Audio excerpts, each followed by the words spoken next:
I can say that I am the president of two neighborhood associations in 67214 and 67208. And we, since we lost our police, community policing officer who was traded to Riverside, we have not yet seen our community police officer.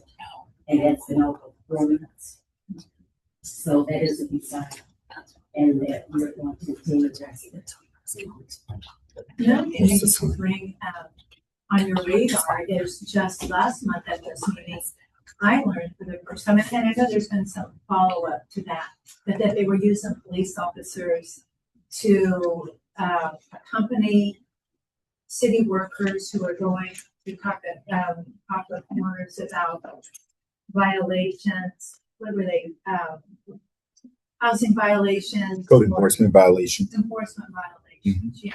So I didn't know if you were like aware of that, and if it was something that you want to communicate with the as long as it's being done fairly and everywhere, but if it's not, if it feels like it's a fun little thing, then Yeah. that's what it's. And if he's the intimidating, Oh, God, an officer with the full show of force and guns and everything showing up at your door. Yeah. And especially if you have a history of problem. Got to move on to the next speaker. Thank you. Thank you so much. Thank you. Thank you, by the way. Are there any off-agenda items that you can speak about something that's out of something? We actually have one more speaker on the agenda. Thanks so much for being here. Thank you, Ms. Juanita. My name's Jess Soika. I recently graduated in the fall from Leadership Wichita, which is put on by the Chamber of Commerce. And annually they have a report. And I kind of want to talk about a little bit. My background was, of course, as I'm retired from the Kansas Air National Guard and I'm the Colonel Air Force Base. And in my service there, I served under several commanders that had gone through the program, and I knew over time they had spoken very favorably about the program. And I was just fortunate enough in the previous summer that I was nominated by my employer to attend and was selected to attend. And the course meets starting in August through December, about basically every other Friday.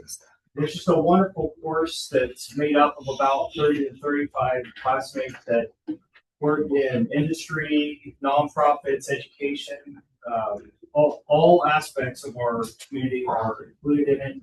It's for aspiring leaders, individuals that are motivated to get involved in their community. And I'll tell you specifically, one of the main reasons why I applied to be on this staff was because of my experience in Leadership Wichita.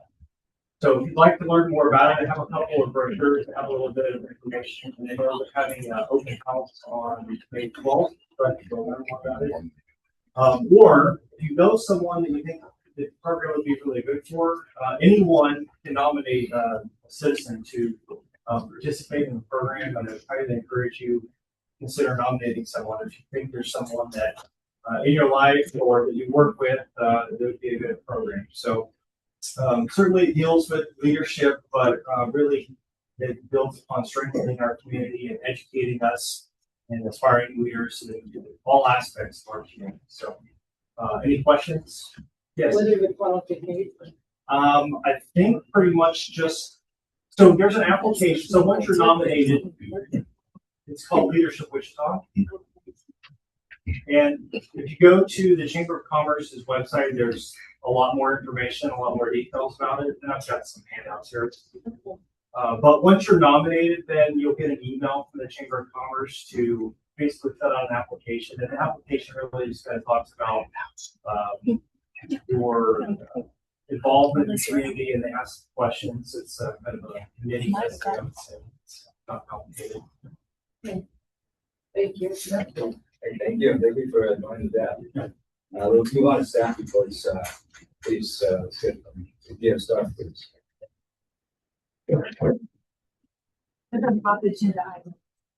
I just want to make sure the police need to. Police and fire have to get back to service calls, so we want to make sure that we bump them up in order to.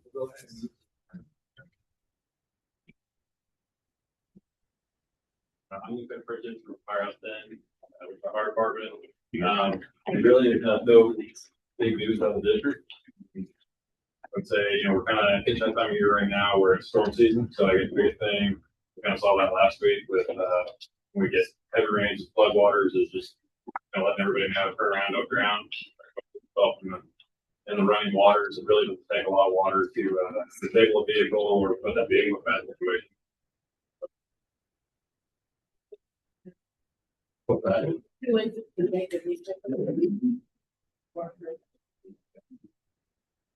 Any questions for fire? Yeah. Comments? Any questions or comments for the fire department from the public?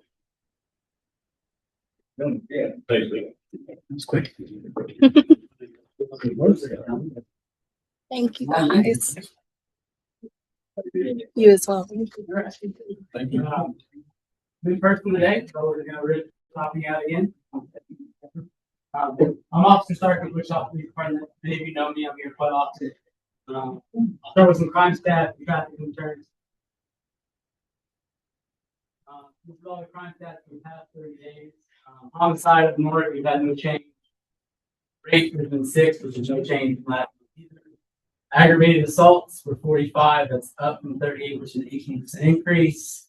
Robberies broke down into commercial and person. We've had 0 commercial robberies. Up north, we've had 10 person robberies. That's up from 5. Our burglaries are non-resident versus residents. We've had 7, which is up from 3 on non-residential. And then our residential burglaries are up from 16 to 28. Larcenies, which is our thefts, are up from 124 to 130. However, about half of those, 58 of those, are shoplifts, so taking stuff from stores. Larceny autos were down from 60, we're at 49. Auto theft, we're at 39, which is up from 24. Then total arrests made are 60. Part 1 arrest is down to 60. Traffic and other concerns. Larceny autos and residential burglary increased. Increased. Time of the year when we started seeing neighborhoods. They usually don't live in those neighborhoods, but we're just out walking. Neighborhoods, we're just out walking. This is your friendly reminder to take everything out of your cars, even if you don't think it's valuable, they don't know that. So they will still break into your car, break a window to go check it. It's not worth that. Take all your bags, all your boxes, anything that looks like it may be of value, take with you when you go in. I know a lot of the outs in the neighborhood on car outside. Lock it, take everything inside, and you don't have to worry about it. Burglaries, you buy a new electronic, something like that. Don't pick it off for a period of time, take it out the morning of.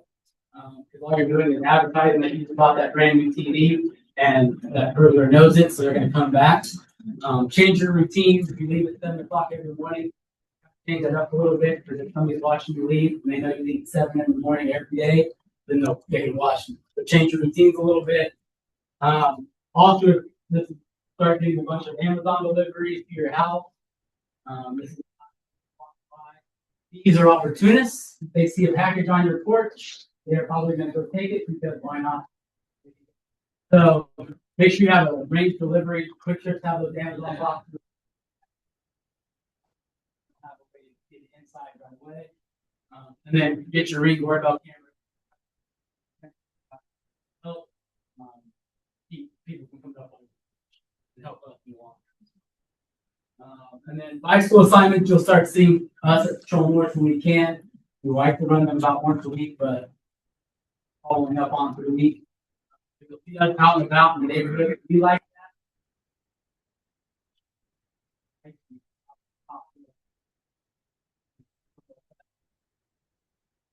Very often, we're going to try to increase that as we move on. A lot of that time spent down on Broadway right now. All road is right now, but on our way down there, we ride the neighborhoods here before we go down there. So we're not just solely focused on Broadway. We as a CP team know that we have other areas to launch. So our community engagement for the month, we participated in both ICT Open Streets, one of the Shocker neighborhood right out here. The other was No More Than Past Sunday. Both events went without any arrests. They were a huge success. People inside open part of the street. Not really open, but it would be great if citizens, you came out. We had all of it locked down so we could get in. Officers and Sergeant Justice had the opportunity to attend the Step Up for Kids Old Town 5K over a couple weekends ago. That's just a run to benefit the Kids Network, the SIDS. We were also, Officer Sergeant Byers, we attended the Middle School Midwest Showcase at Carl Brewer. If nobody knows that, they have a brand new gym in their facility, it's phenomenal. They house the middle school showcase there, so we went out and kind of everybody out there just kind of showed our presence there. And that a phenomenal facility, they did a good job.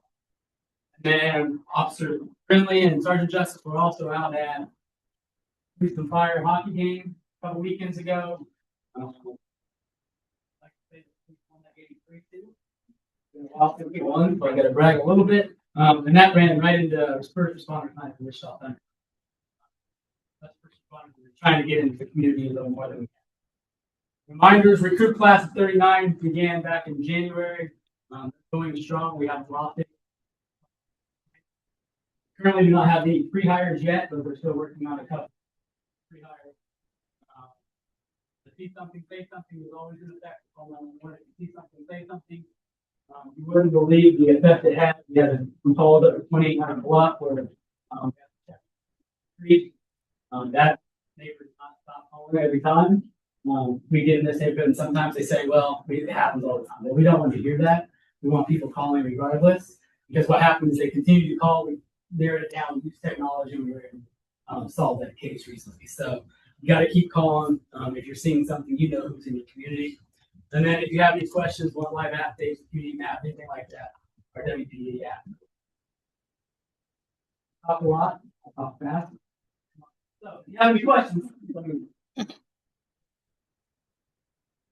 Okay, we'll go to data first.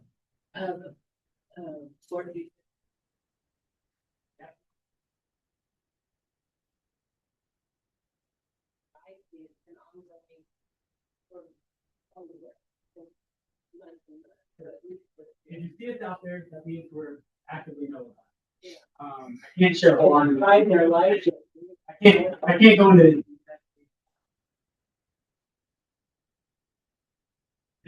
Oh, but an app is it's owned by family, so it's a little harder for us on the side to work it. I just feel like teenagers. Yeah, sure. I would imagine. I mean, when we go out there, it's probably very friendly all the time. We're gonna look at all, but we want to see that something take up. Happening.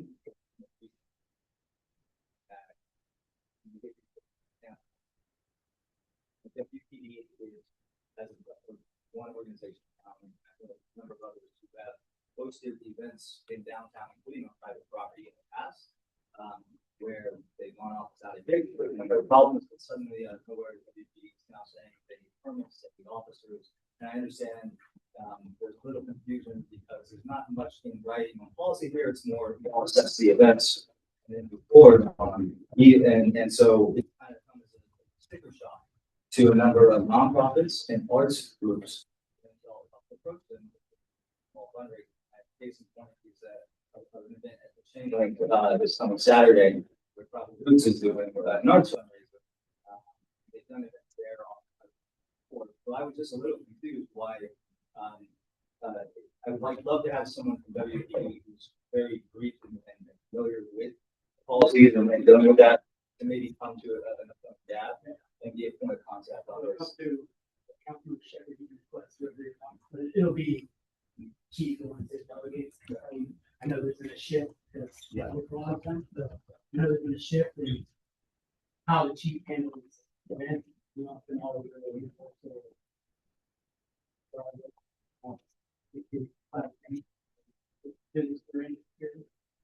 He'll know far more. Well, I'm just worried about the balance of public safety and also accessibility and ability to do these events.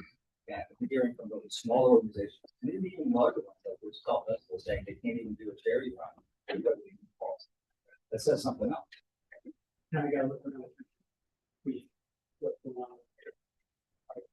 hear your, what happened.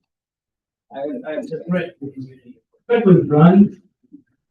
Totally different. I tell you, yeah, it's hard for these, it suddenly realized when they thought maybe we'll inform the police and they'll on the, where they nearby, then somebody told they need 6 off-duty officers, X amount of money per hour, and some here are, $1,500 after I understand what's happening. Yeah, right.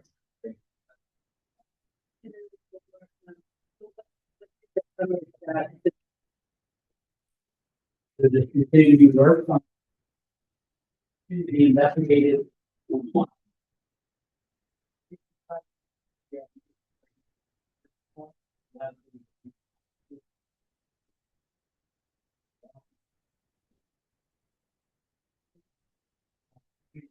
Continue to be worked.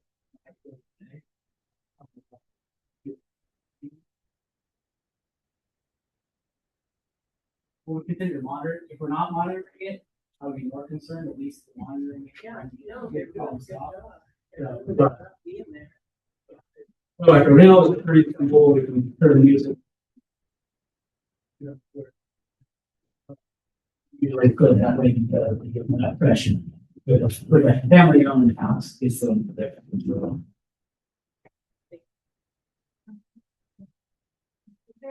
I don't have a police report or report like this. Okay, so we didn't. Okay. Yeah, I click on I did not email it to her. Oh, I see. Because Okay, I that's got it done this morning without the bonds. Okay. I think something from. Thank you. 'Cause I include everything I receive. You're good, right? I'm gonna walk with the start. Yeah. This is,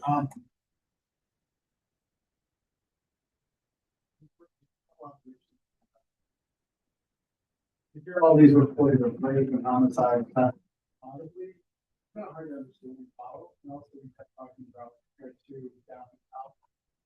Is there a way to have that incorporated to the slide or have a visual? I usually, every, Just- I get the report 2 weeks time, so they wanna put it up while I'm talking about it. I know I talk like them for a long time. If they wanna put it up, that's up to them, so I just push it. okay. And does WPD publish, any kind of thresholds or goals from the range of some of these specific crimes to see? We're trying to keep this below X number, or we've seen this trend in the past, and now we're trying this year to lower it to X. Chief ops that all the time, so. And just about, Yeah, all of them. Any of this conference, you get stuff talk about it. I just give it so that they have an overview of what here's happened. I don't know if there would be a question for him on what the rules are. So, we never want to see an increase, but we compare it to some of the averages, like,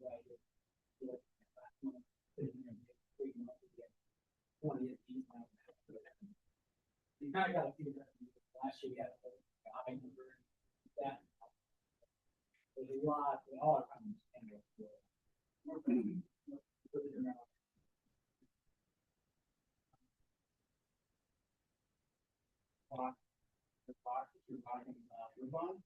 and I had cops, I called 911 because we had muscle cars coming by at breakneck speeds, going down behind the abandoned Joanne Fabrics along with big box stores, speeding at 70, 89 miles an hour. Whereas an Evergy white pole, they were sitting smack in the middle of the night, vehicle left, there were signs of damage, but they clearly left. I called Evergy, they prepared. My point is, when I called the officers, they said they don't have any way of measuring decibels. So I find to be alarming. These cars are probably exceeding 120, 110, 110 decibels in that area, which is like a rock concert. In the middle of the night, evenings, all the time. They're bikes.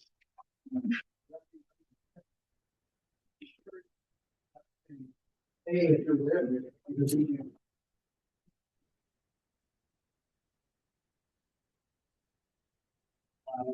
You bounce come up to the, comes to the HOA usually. To.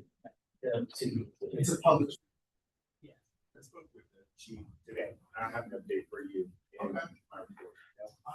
Another area I can't tell you, but same thing's been happening on Douglas College Hill. We've actually been losing business downtown Wichita from visitors, which impacts our transient sales tax, guest sales tax, which impacts tourism and impacts.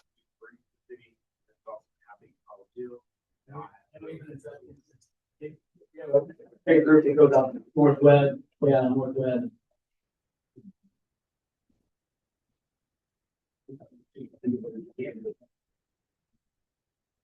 We are working some of it, but I can tell you, not every officer has that.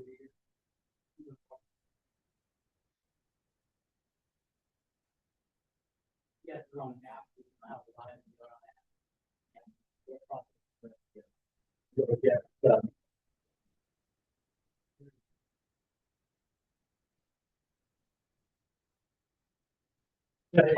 Having them and whatever we can choose has to be put in the coordination. Okay.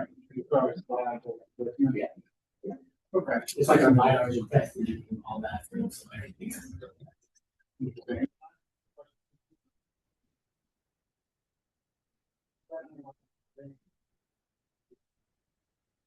Our loss, you can ring and web. It's an option that you guys with other networks, with members, and when you can access and share to see if they can trace it out. Does WPD under any circumstances have access to bring surveillance footage from residents? Only if they allow us access. So we have to submit an Axon link that goes to the actual person who first has to give us access. Now, they're not going to give us that whole web unless they want to, but when you put yourself on as part of that web, you're no longer secure. No longer secure because you're giving your information to other people anyway. So if you don't want to be part of that, I wouldn't be part of the whole. No, but in order to get that camera footage, we either have to have a search warrant, which very rarely will go out, or we have to send a Axon link. Goes to the person, they upload the video to us. Yeah. So just because you have a ring doesn't mean you have to give us the video. Now, in most cases, it helps you, they give us the video. It's totally a user case. As far as the reports, they'll be included in the minutes, even if they come in a little later, and those minutes will be available online, so you can access those after. Anyone else from the public? Yes. Is there something new going on with the police scanners that's public can't listen to the radio? Yes, they are now. Which is a federal regulation. Except emergency. Fire and EMS can't, we can still fire and EMS or whatever they do. I know what mine are. We, per regulation, have to be encrypted. I heard EMS and fire, I'm not 100%, but I heard that public can still listen to that. As of right now, I can tell you that. It's just us, but I don't know what the regulation. Yeah, so yes, we are all encrypted now. Is there anyone online with any questions, please?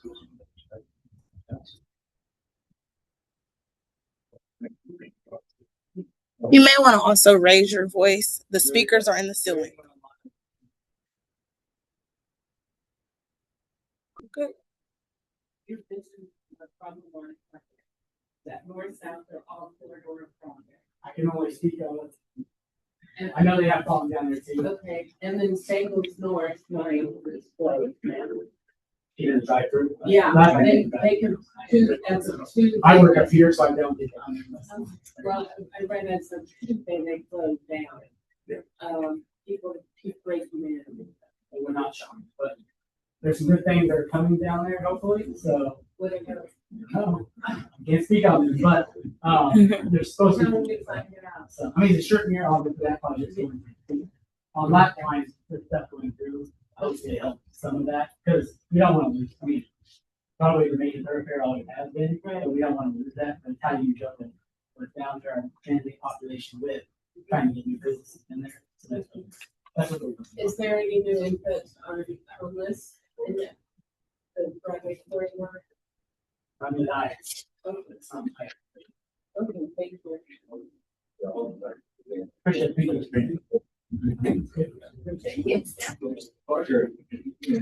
You're up, my bad. I do need you all to speak up. They say they cannot hear you online. You are muddled. So Hi everyone, I'm Parker Daniel, community librarian for our Maya Angelou French Library.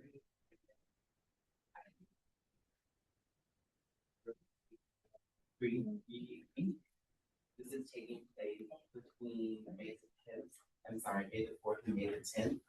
And this is an initiative to invite families to have fun and connect more by intentionally taking a break away from screens for entertainment for the week. Visit any Wichita Public Library location throughout the week to pick up a screen-free week bingo card and return them by Sunday, May the 17th for a chance to win a free Exploration Place family pass. Screen-free. thank you. Next, we have some events associated with Screen Free Week. We have Little Learners and Screens, what parents need to know. This is from 6:30 to 7:30 p.m. at the Advancing Library on Thursday, May the 7th. Join us and experts from Chalkside for a relaxed, parent-focused conversation about how young children use technology. Dinner will be provided and a play space will be available for children during the presentation. Register at wichitalibrary.org/events. We'll also be having a film screening of Social Dilemma from 3 to 5 p.m. on Saturday, May the 9th at the Advancing Library. This is a docudrama hybrid exploring the consequences of our growing dependence on social media with tech experts sounding the alarm on their own creations. Visit wichitalibrary.org/events for more screen-free week events. Next, we have our upcoming summer reading program, Unearth the Story with your Wichita Public Library. Readers, kids, and teens can set personalized reading goals and track their progress to keep up with love of reading and earn free prizes along the way. Beginning Thursday, May 23rd, get started by visiting and help them at any library location to pick up a reading log and calendar of all youth events, including dinosaur-themed activities, exciting performers, and free concerts for the whole family. Adults can join in the adventure too. Read any 5 books or complete 5 out of 10 themes library activities to be entered into the grand prize drawing. Return completed logs between Thursday, June the 25th and Thursday, July the 30th. Visit wichitalibrary.org/summer reading. Next, we will be continuing our summer literacy week. This is designed for 2nd and 3rd graders. Young readers are paired with dedicated school help reading skills and complete the summer reading program. Register for weekly sessions taking place in June and July. They're back up more chances to win a grand prize drawing each week for your kiddo. For information on the session, visit wichitalibrary.org/events. Next, we have our Civic Action Passports. These are available at all of our library locations. This is to celebrate the ideals of democracy, volunteerism, and civic mindedness in our community, as well as celebrating our 250 years as a country. Pick up a Civic Action Passport at any Wichita Library location to take simple, meaningful actions for a stronger sense of community and involvement. Civic engagement opportunities are organized in 7 categories. Complete 1 activity per category by April 2027 and return your passport to the library to earn a free prize. And I wanted to leave you with some events that we're having at Angelo. We're partnering with Ascension Via Christi to have a stroke prevention event. This will be blood pressure screenings and general information about risks and prevention. It's going to be Wednesday, May the 6th from 1 to 3. And then we will be continuing the Read and Rise Book Club. This is reading for self-improvement. We read a wide range of genres. Holly, you're the most. And we're going to have our next discussion on from 1 to 2. They're reading Feminine by Roxane Gay. And then the book after that is going to be Homegoing by Yad Jassi. And I'm available for any questions. Thank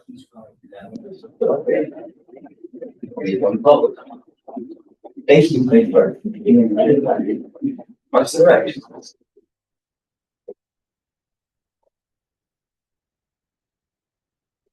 Vivian Nolan, I'm the director at Explore Center. I'm here to give a little report on the two sites that are Brewer and I'll start off by talking about our summer programs. We are taking registrations for summer activity camps, which are held at this site, Brewer, Evergreen, and Bowling. They're like partial day camps, 10 to 5 or ages 6 to 12. There's scholarships that are being offered through housing departments, ESCD scholarships. So we are grateful for those to help kids go to be able to complete their camp. And then summer discovery sites, which are at Edmore, Orchard, and Linwood. Those are like full day camps from 7 a.m. to 6 p.m. We do have some financial aid available to Shoppers Foundation, but we are continuing to take registration until we go. Lynette Woodard, Ryan is director here, Camp Next Door. He said April was a strong and impactful month, and they're continuing to build momentum heading into the summer season. They're wrapping with their spring class schedule. They had great participation and engagement, which is going to carry over to the summer session. This summer camp, this was as of last week, so I'm hoping I'm getting to more registrations. So to date, they've awarded 27 scholarships and have 38 participants fully enrolled. Community engagement was on full display this month in April through a meaningful partnership with Collegiate High School and the Army of Normal Troops, led by Trey Hightower. Students dedicated their time assembling blessing bags and completing neighborhood cleanup around the center. Their efforts made a noticeable impact and were deeply appreciated by the local residents. The initiative was further recognized by the principal next door Mueller, who came out to personally thank the students for their service. He says that they're excited to announce they're renting the space out here at Atwater. Coming up soon, they're working on final pricing and look forward to rolling out the opportunity in the near future for renting this space out over here.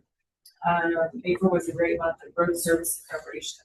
At Edgemore, spring classes were very successful. I presented here a few months ago and somebody had asked about evening Mahjong class. Mahjong has been very popular at Edgemore. We did start an evening class last week. It built pretty fast, so there was a wait list of 10 people. So I was able to get ready to teach Saturday. The Mahjong is very fun. Homeschool group rented out space in April and then a couple weeks in May. A couple of our kids throughout the day they do their music and art programs there, and then outside they it's the Wichita Angels homeschool group, I believe. They rent at Evergreen in the fall for the same classes. So they're about 120 people.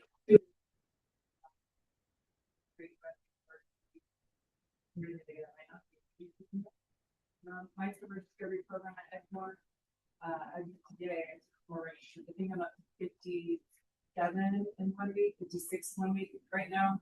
I'm staffed for 60, hope to maybe get another staff to accommodate up to 75 kids. Our summer discovery program goes on 2 field trips a week, swims twice a week, whereas the summer activity camp program does each of those once a week. 1 field trip and swims once a week. Ours is a 9-week program. We start May 26th, the day after Memorial Day, and end July 24th.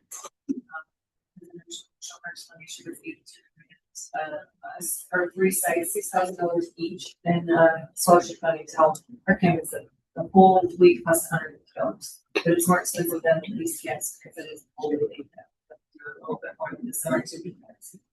And then Brewer Community Facility is offering, I can leave this here. This is you guys got some information. They're offering a sports fair. Wichita Junior Football is offering it at the Brewer Community Facility. The recreation fair coming up on Saturday, May 16th. It's from 10 to 2.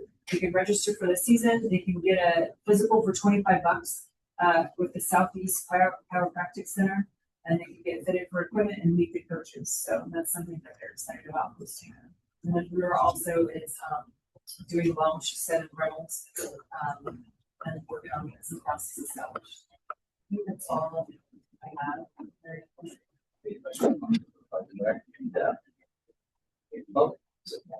What's that? Janaea. Oh, sorry, Jeanette. question. Do you have any knowledge around the K-96 improvement that's going to dredge out some of the land from the Chisholm Creek Nature Center, the nature reserve, as far as that's going to close any trails? I don't. You could email me. I can give you my email. Write it down. Well, it's J, and my last name is Nancy OBL. So jgold@wichita.gov. I'm happy to forward that on to our architect or third-party maintenance people. They might. Do you have some timeline? No, I don't. Any other public? All right, before we move into new business, I want to get an opportunity to have a.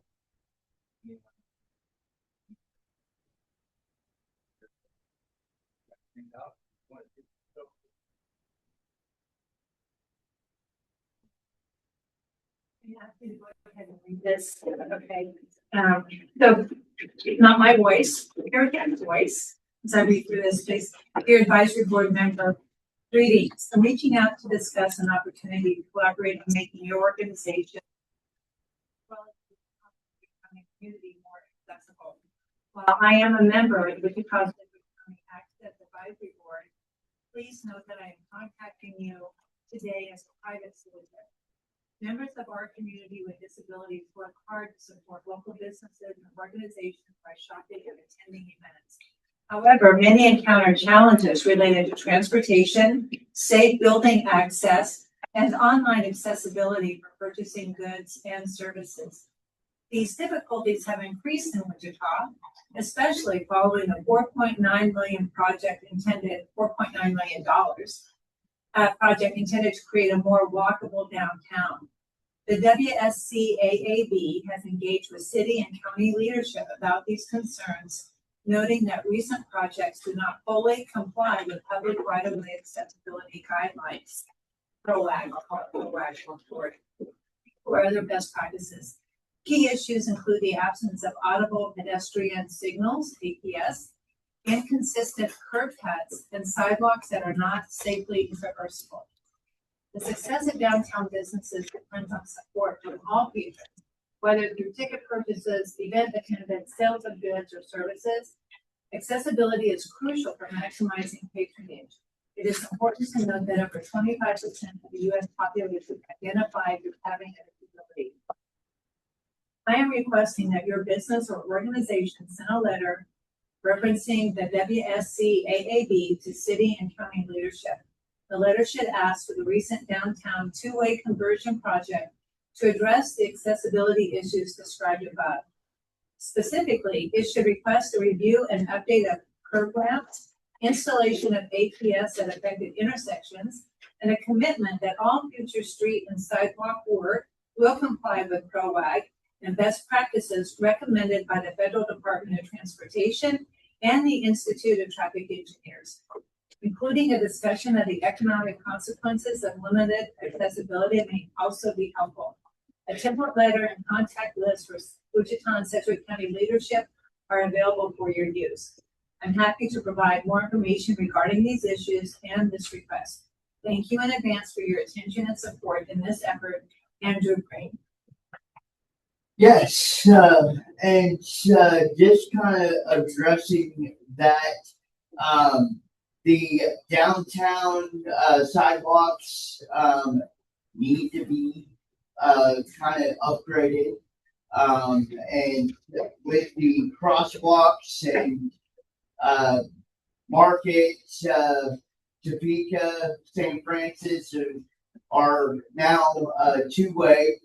But they forgot about the curb cuts and folks in wheelchairs. So I encourage you guys to write a letter to your city council person and tell them we need the upgrade.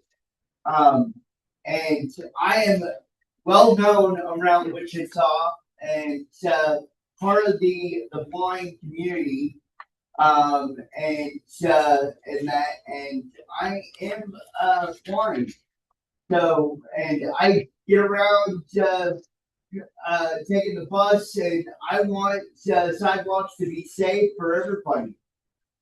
So I am encouraging you guys to write that letter, and, follow the ADA guidelines.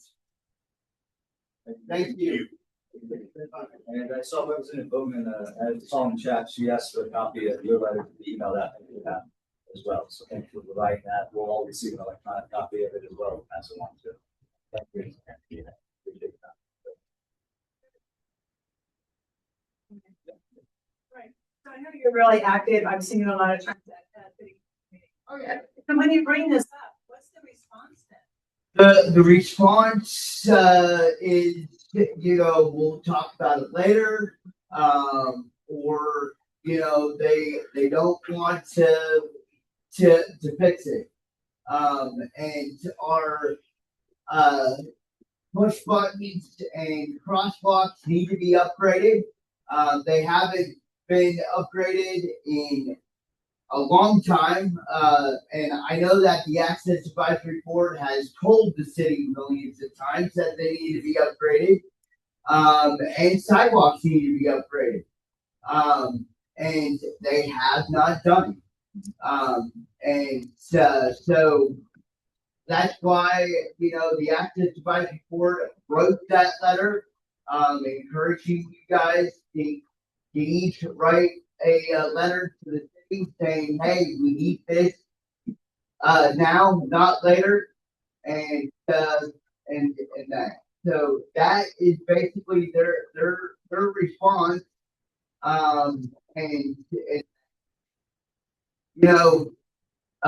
Joseph is, on city council. He knows me very, very well. And that. So we want to see it getting done, sir. So are there laws they have to follow, kind of thing? For ADA or disability? It's in other cities, they follow ADA guidelines to the T. Wichita, I don't think is up to par on that.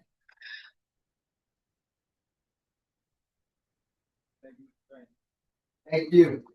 So anyone, should I get on a original copy? Thank you. Is there anyone else with an opportunity before we go into the business? All right, we're going to go into new business, starting with County 26.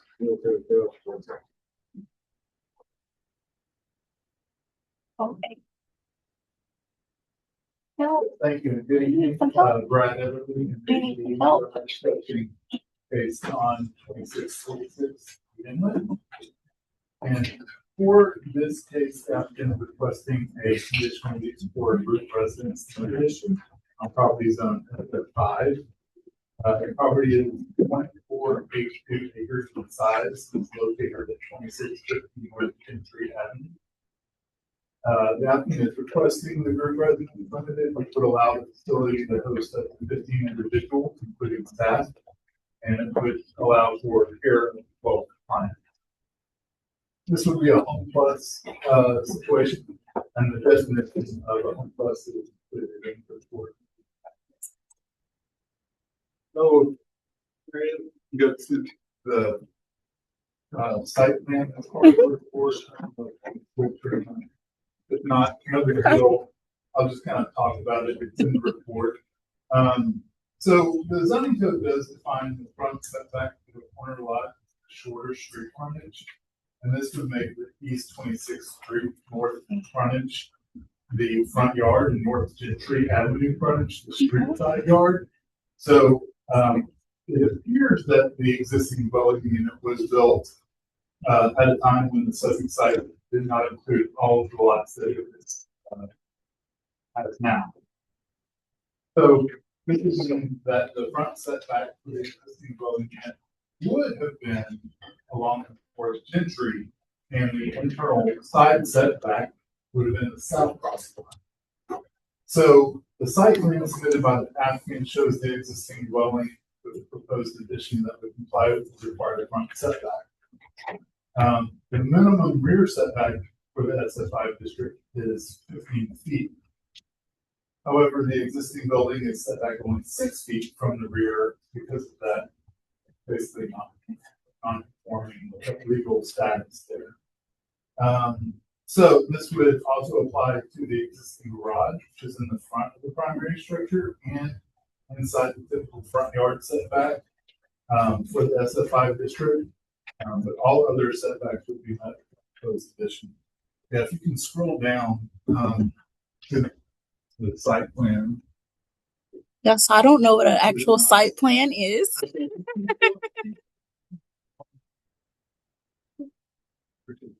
You're welcome.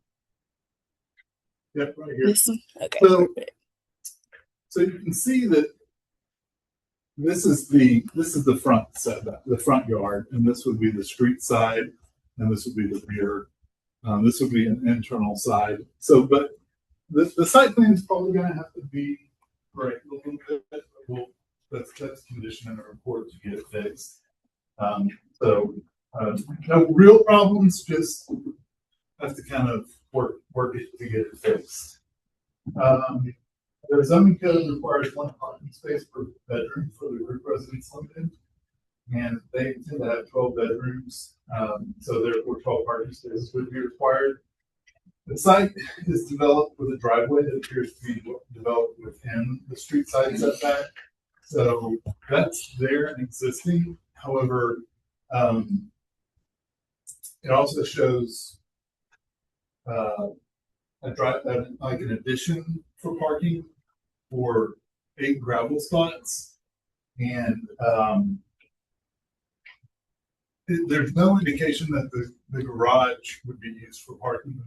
So we don't know if that's a possibility or not, but if the site plan is to be followed, the zoning code doesn't allow for required parking to be in the street side setback. So they would have to either revise that or get rid of it or ask for a variance or an administrative adjustment. The other thing is they're showing as being gravel, and we don't allow for gravel unless you're on a gravel street. So they would have to take that to an all-weather surface.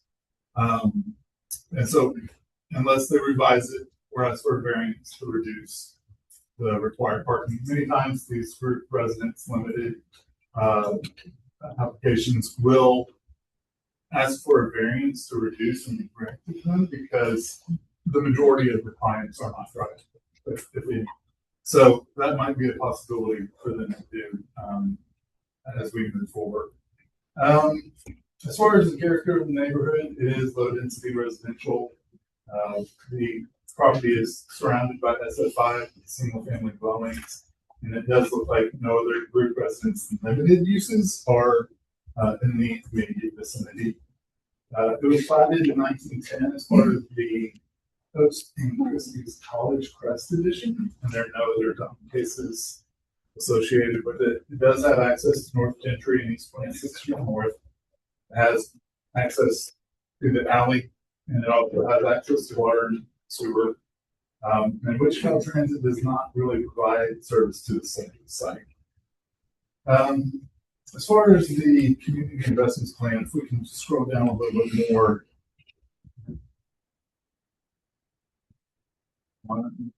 2 more maps. 1 more, yeah. Right there. Nope, 1 more up. Yeah, right there. So you can see that it is identified as residential. So group residence limited, it's an acceptable use for this location. It is in conformance with the Wichita Places for People plan as well. Strategy 5 is a strategy that says to provide a diversity of housing options to attract new residents, allow existing residents to remain in the central area. So this would accomplish that goal.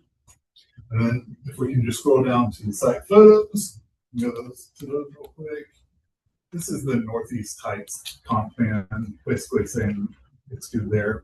So this is, you can scroll down a little bit. So yeah, southeast site from Gentry, looking north away from the site, looking southwest to the rear from 26th Street, and looking west away from the site. There might be one more there. So staff does recommend approval with the conditions that are listed in the staff report. and I can stand for any questions. I don't know. Thank you. And for those who moved out, attending, hang on, just a quick reminder of how this goes for due diligence and technical discussion. This is now up to your dad to ask some clarifying questions to dad. And once we do that, we'll have an opportunity for the agent applicant to speak, an opportunity for the public to speak. And then once that we close with the public comment, bring it back to the dad for final motions and deliberations. And that's the order. And then sometimes we ask the applicant to come back after public comment, depending on how much public comment there is. But that's the order we'll go through. Has this case been heard at NBC, and is there any protest? We haven't received any comments yet. It will go before the NBC next Thursday. Any clarifying questions? So are they building a facility? If you can go back to the site plan, scroll up. First one, bedroom? I'm actually going to have you do it. Okay, sure. Thanks, Sonia. Okay, all right. Hold on, I gotta plug it in.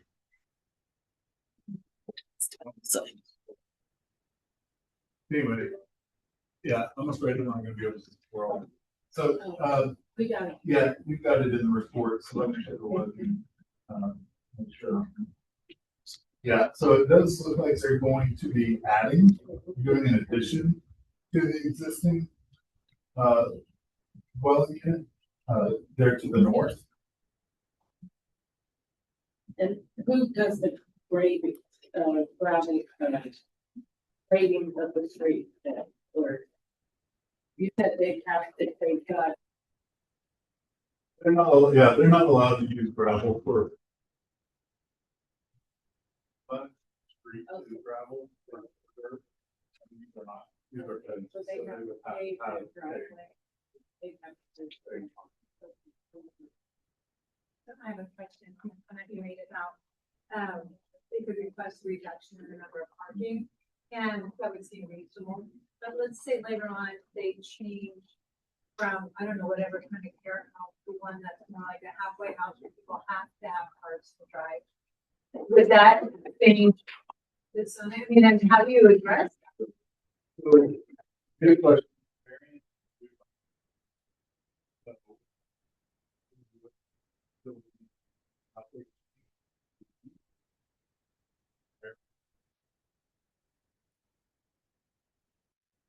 Not gonna do that.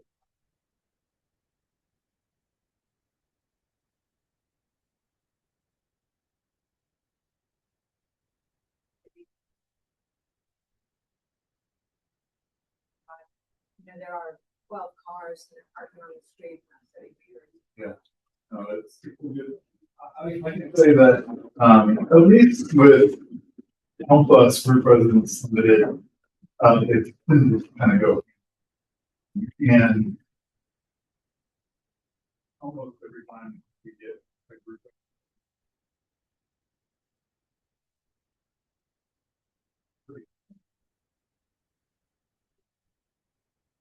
So how are the neighbors certified? What's that? Anytime we have a case, it's at least a 200-foot notification. And they also have signs out on, we also advertise in the paper and online. So there's several ways they're required by the state code. The bigger the property, we go above and beyond state code to notify more people. More than likely, Brad, we just voted to also include renters and owners in that starting in July, I believe. Correct. I think it may be June, but maybe July. Yes, eventually. So like if we have renters and so the state code only requires that the owners of the property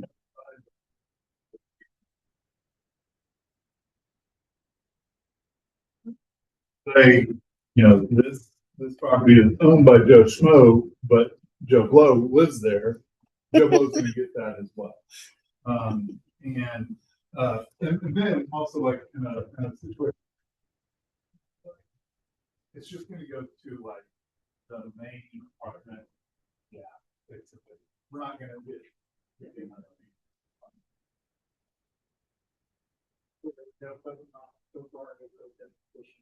Well, so projects can't come in until after the planning commission. That's the story, but we have.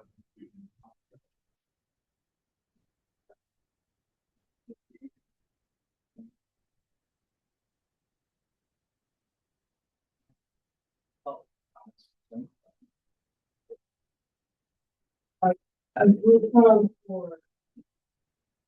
Typically, it's living home plus, it is seniors, it's also a lot of times. Cognitive issues, dementia, Alzheimer's. So. What about the kids? I mean, is there a possibility they be different type of people? No, I don't think so. No. It's pretty much for elderly with.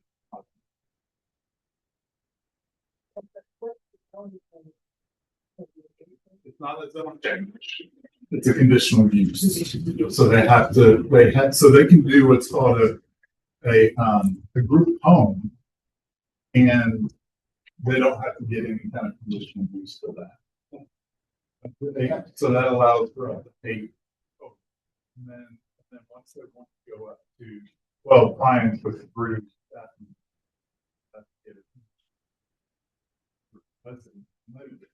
they want to get more than that, it's got to be a group residence. And now there's no possibility that it's going to. I mean, not at this, that's not what they're seeing home.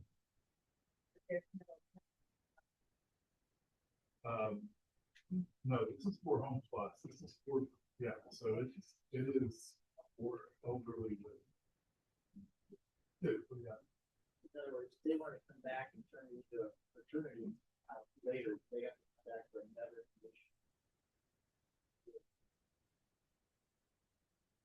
condition. Just double check. I think that, to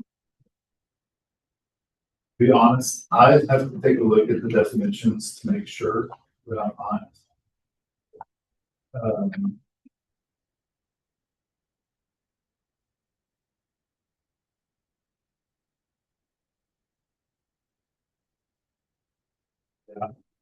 There's a lot of different definitions for group home, assisted living, group residence, and I would have to double check, which I can do while we're here. It wouldn't take very long.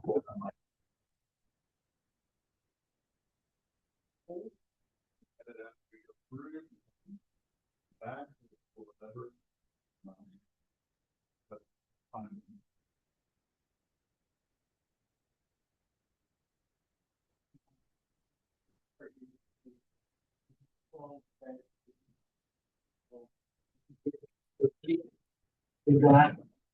That one is specific to this.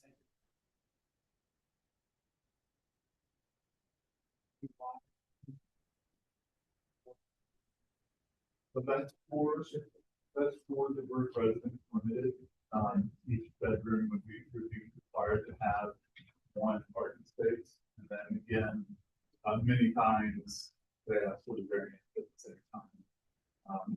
My guess is that these guys are first time applicants for something like this, so it's pretty obvious that, like with the site plan and things like that, that showing things that are typically not allowed. I think parking in the street like that and stuff like that. That there's just some things that just have to be cleaned up before, and that's fine. We can work with them to do that. We can get an official proof.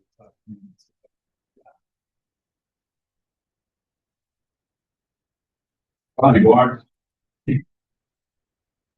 That even I live in a northern type neighborhood here. My mother, the residents are totally hot.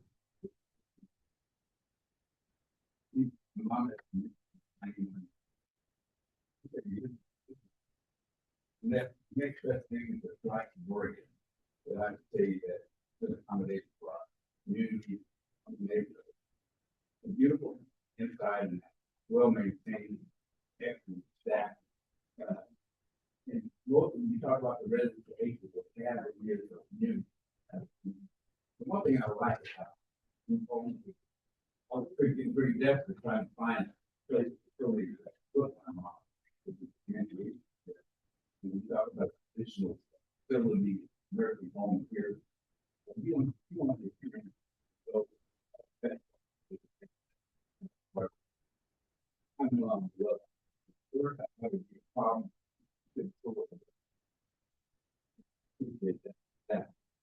This residence in here, I'm in the neighborhood, this neighborhood. And a lot of these homes are fading out, turning into rental apartments. I love these very well.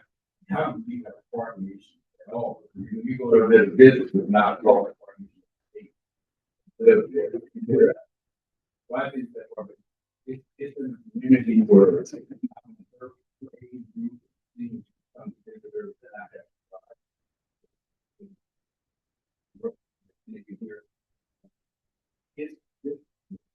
probably about 3 blocks from the city.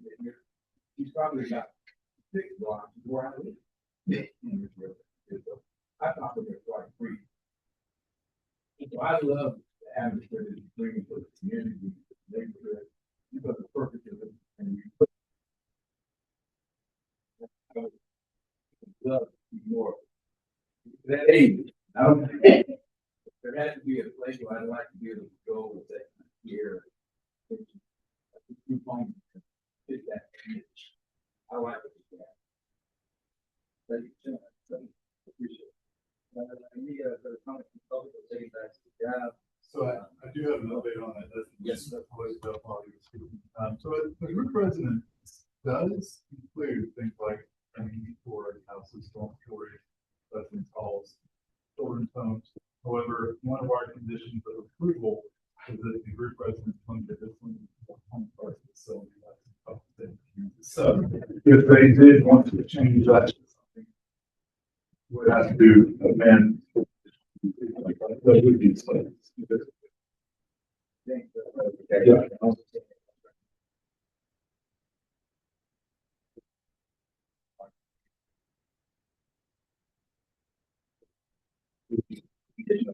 Staff recommendations. Yes, second. All in favor, say aye, positive sign. Aye. Any opposed? Any opposed online? Yes. What's the count tonight? That would be, we have 3 online. How many? Okay. Yes, 3 online. So that's 10 online. Can I add it? Go to page.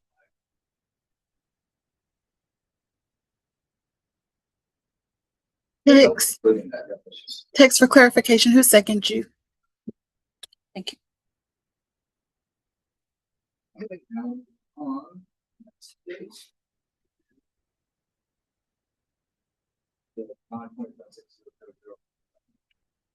Once again, Bradley, so this is a case where the applicant is requesting conditional use to permit an entertainment establishment on properties on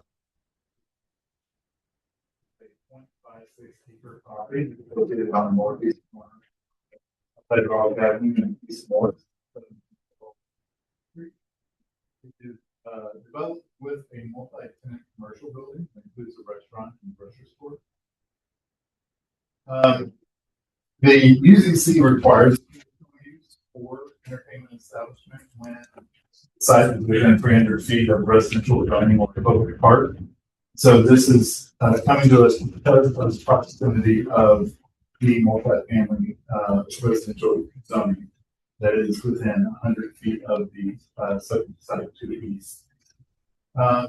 The zoning code also outlines supplementary use regulations that include noise compatibility standards, outdoor lighting requirements, screening requirements, and that whole list is also added as an attachment to the report. There would be no outdoor entertainment on this site, according to the site plan. Entertainment establishment does not have a defined parking requirement, so when that happens, we look at the closest other kind of use. And nightclub in the city It does require one parking space per two occupants. So this site has 36 parking spaces with an additional 36 parking spaces on the adjacent property.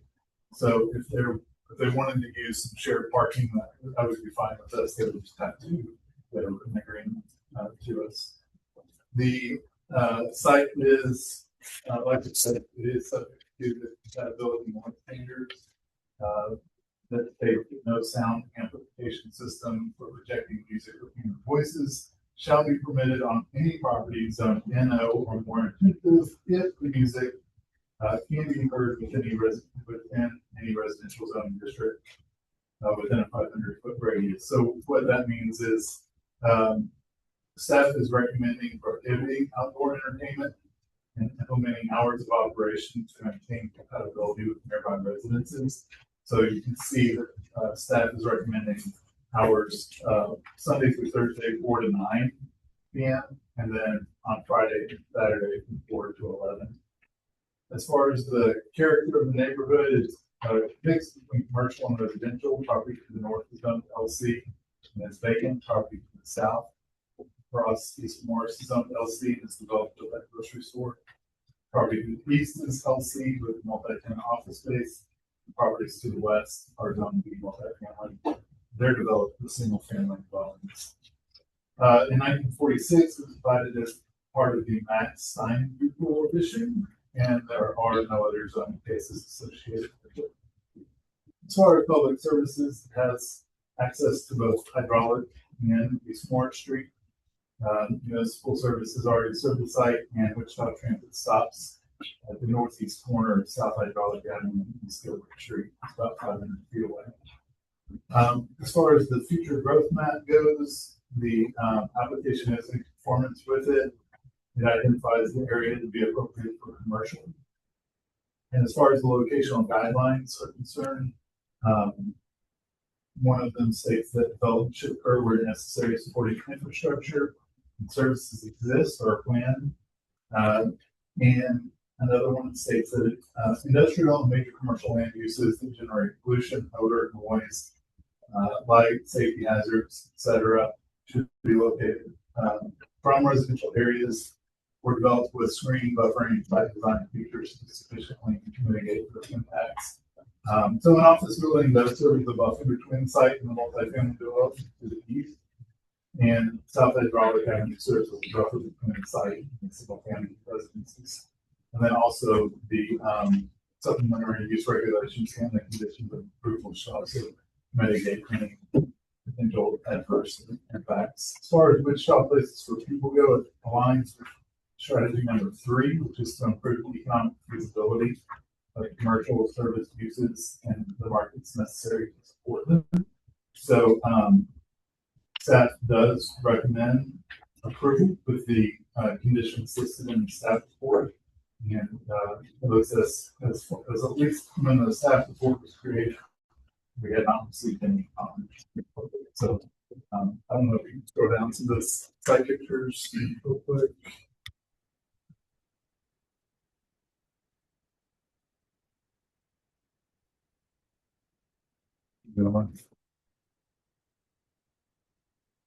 So this is looking north towards the site and south towards the site, south away, north away. Don't know if there's any other. One more looking west away and looking west towards. And with that, I can stand for any questions. Restaurant right there. I don't know.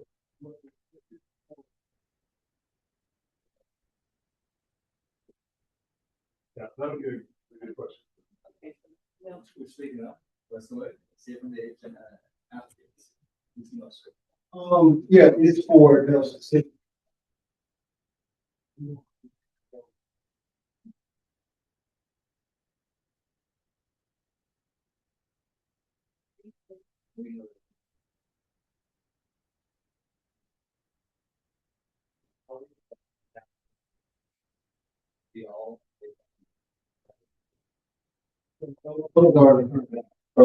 Double check. Is there anything else you share about the project? What you do, your side is to go forward. Nothing to do here for,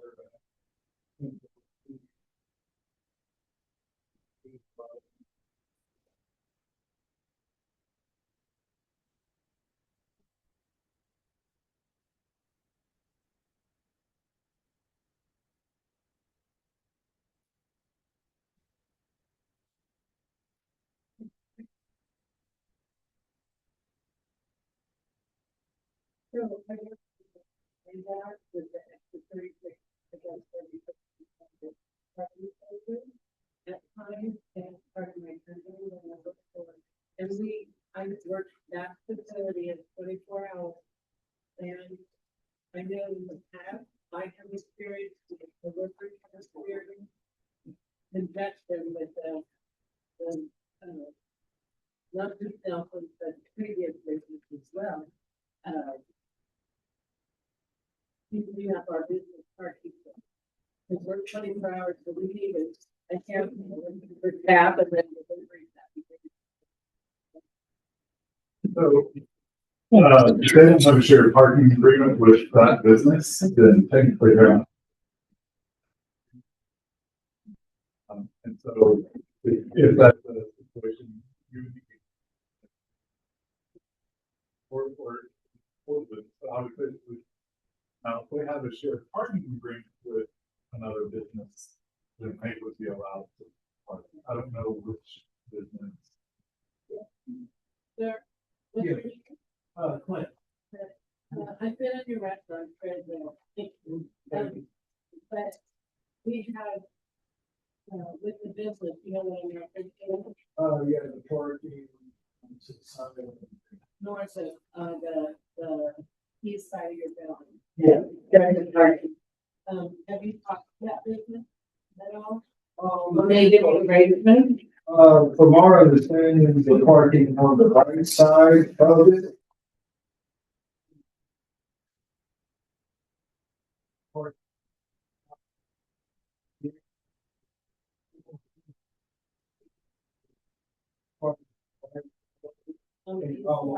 East Pines. Yeah, and then all the way to the pole, to that utility pole. North. Is where our property line, so. Oh, okay, where the craft area. Yeah. And, excuse me, down, yeah. On the left side, where the pole is at, the trash, she said all of those, parking spaces. Yeah. Thank you for clarifying. But you know, it's not, I don't know whose responsibility is to, present. We put cones out in the parking spaces before you see that, someone right in the parking lot to save with their spaces, because people that come there take over the parking spaces, even if the big probably. Yeah, but we were like the page was to do it.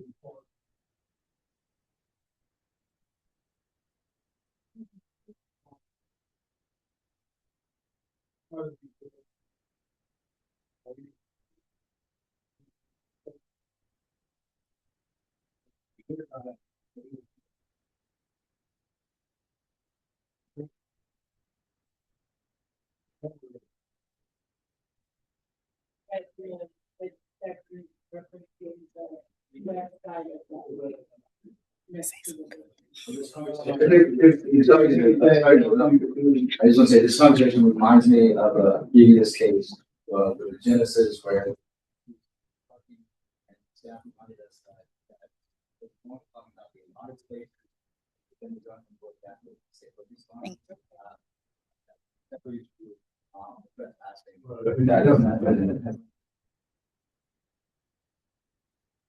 They're gonna have to meet the required parking.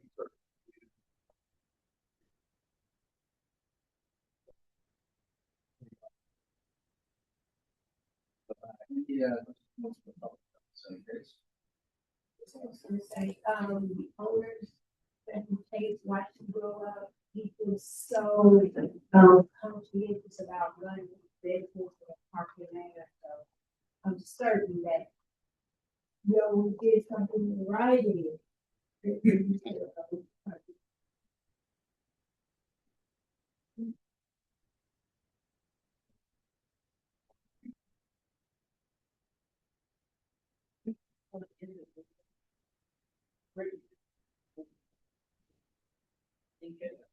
When we rezoned a couple of years Before you do that, just for clarity.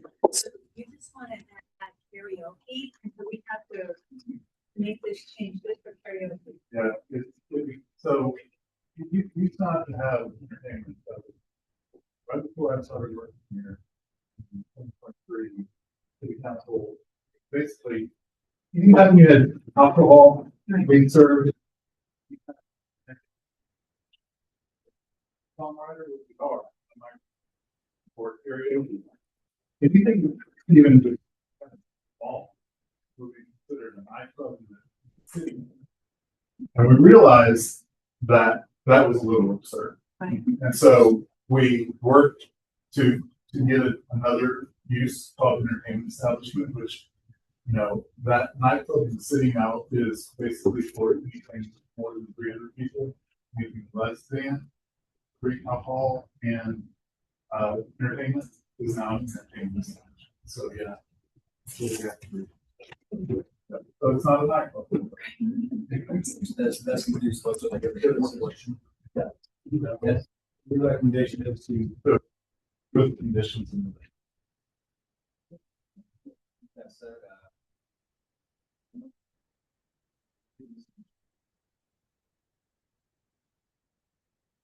positive signs, say aye. Aye. Are there any opposed?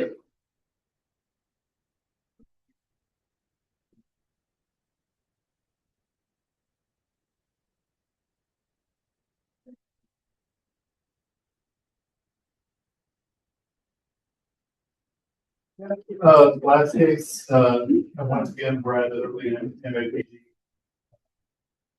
Done 2026-00015. This is a case where the applicant is requesting his own change from SF5 to 29 multifamily. The site is 0.11 acres in size and is generally located north of Second Street North and 100 feet west of the North Yellow. It is currently developed with a triplex. The applicant is requesting his own change to bring the property performance with the existing use. So the MS 29 zoning allows for multifamily development and maximum 29 dwelling units per acre. I would then therefore allow for the free dwelling. Should the zone change be a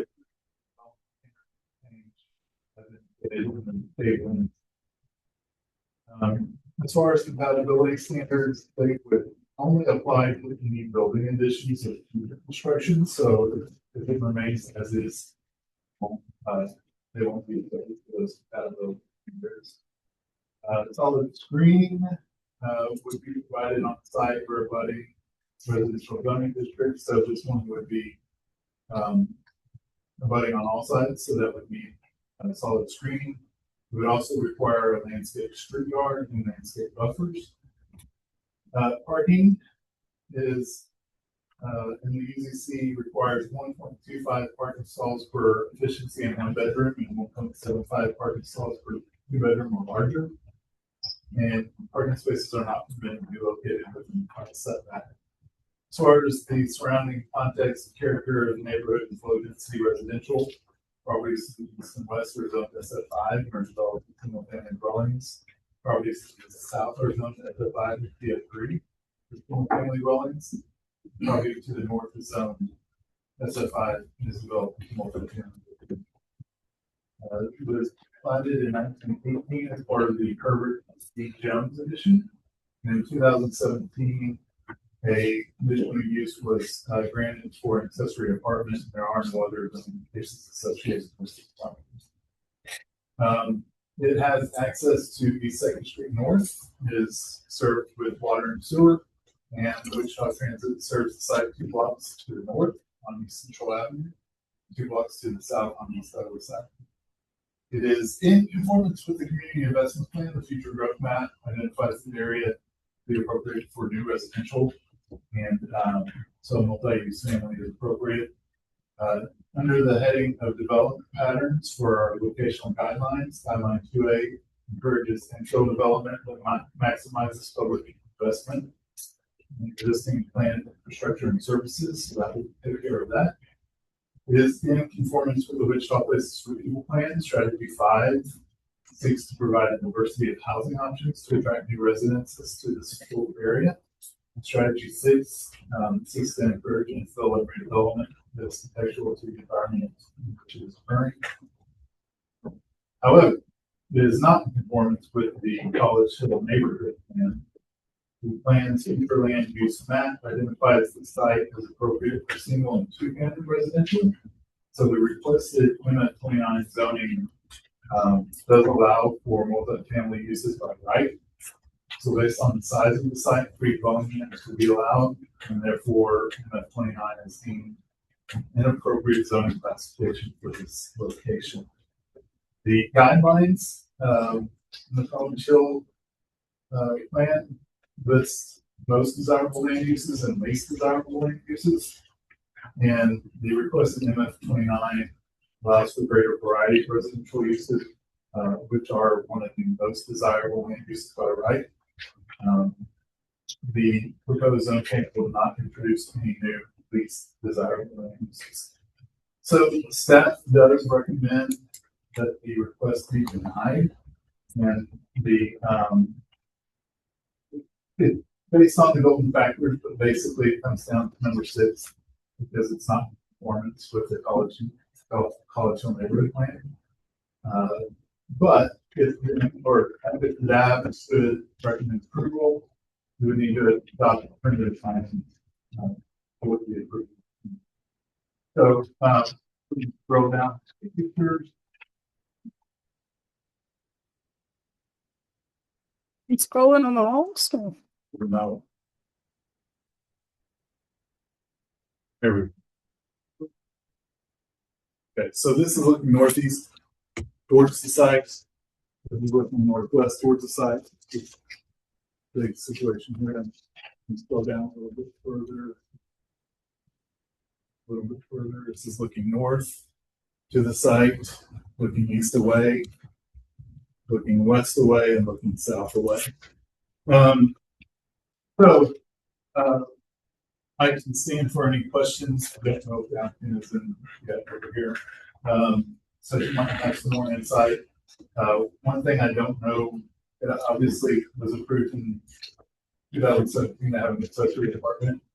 I remember actually talking to, I think you on the phone a long time ago about this, and I don't know that it's clear as to when it became a true dwelling unit situation with an accessory apartment on top, because that would not have been something that would have been. So things that he may have more insight on how it changes to this situation, but I can stand for any questions. No site plan.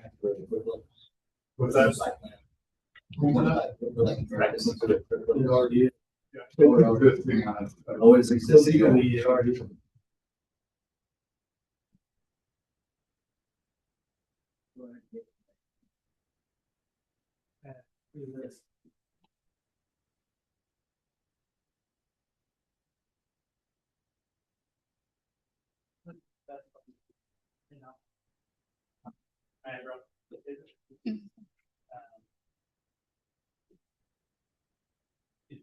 Yeah, it's 4 pages each. So this is just in general fund, and that's particular about the 2025 College Hill plan.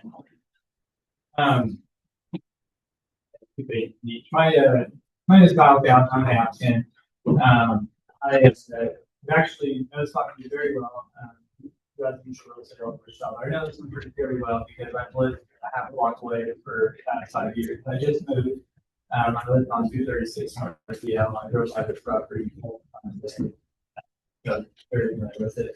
I think, yeah, just background is a little helpful for unique. Things like this, but, I bought the property 2 years ago. When I bought it, it was being operated like Redflex with 3 units. And had I been more diligent, I would have discovered the issue that about the zoning, not the requirements. I didn't, so that's on me. But I'm hoping that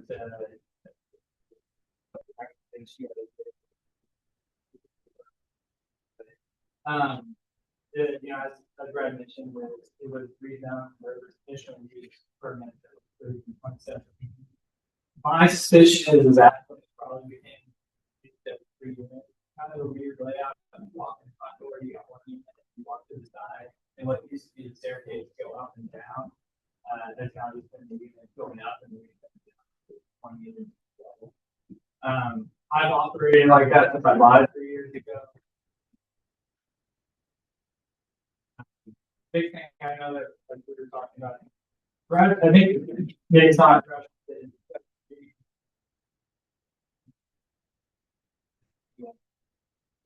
But I just wanted to say, you know, I read the Collegeville neighborhood plan. I think there's a lot of talk with it about this in middle housing and Triplex is tasteful housing to add to Collegeville. If you look at like the zoning map, you go to Collegeville, it's with multi-family, duplex, all different types of properties. I would take that.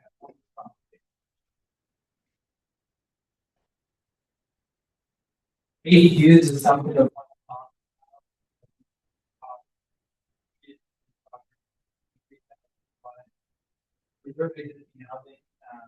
so it's not obviously an ADU, but an ADU experience to add additional housing. That's what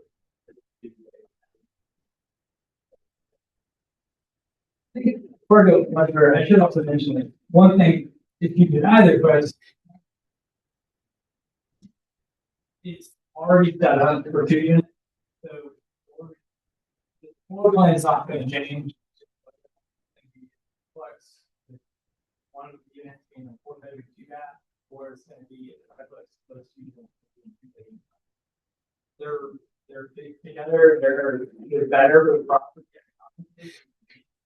units, but yeah, as far as like the overall occupancy load on the area, it won't change because bathrooms will stay and the bedrooms will stay. The floor plan won't change. It's kind of a weird situation with the yeah, just finish my thought on the plan. You know, it does talk about triplex without being appropriate. I also think that one which is kind of unique is that on the street and on the or kind of on that artery and kind of good upper housing is what they talk about on page 5 of the neighborhood plan. I think, you know, probably would stop there. Other than to say, I think, you know, for me, I think it's force reduction and breathe down to, I don't really see what other benefits breathing do anything else. But what's the actual financial gain for you with those? Yeah, it's gonna come over property value. My guess it would probably drop the property value. Overall, more desirable. Are you ready it to 2? We were until the zoning thing came up.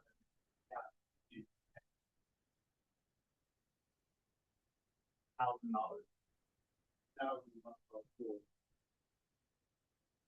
The other thing we're against is also your situation is unique, but we have to be careful with this new Collegeville plan in place that even if we set a precedent, not is replaced.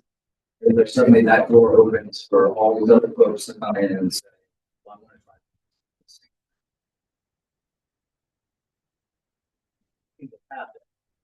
door. So it would be the purpose. Man. As says safety. Plus documentation that I feel necessary apartment, that you feel maintain some value.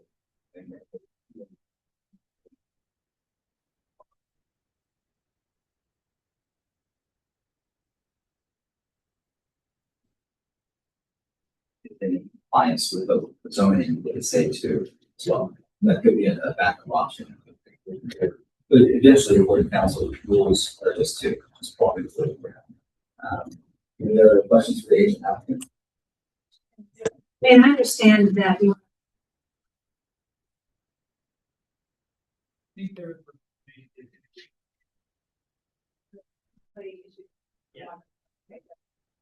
And then, we want to make it so on parking, so then, that we have so many the reasons to deny it, kind of traffic and parking thing, so if it's free, then, I guess coming up. Yeah, so I don't know what drives Steve. Does that design part of it, what is on site, is there free parking stalls in the back? And everything. You have off the street, there's plenty of parking here and on this side. So the whole street parking is available. Okay, so, but there's two bedrooms in each room. In the one downstairs and upstairs, yeah. Right, so the zoning code requires 1.25.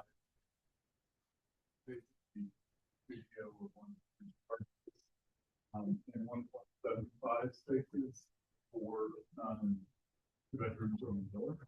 And so, we would take a look at, each individual unit. And if two of them had a studio or one bedroom, then I would, five, we round up. So it'd be three. And then also if another one had two bedrooms or more, that would be another two. So it does look like it looks like he's under the required amount. He could ask for a variance again, or even administrative adjustment would reduce some of that. But as it is, it does appear that it might be under. Under what? Your part. Yeah, so. What is the complaint? I'm not understanding what the plan, the Riverside plan, why it's not in compliance. So these.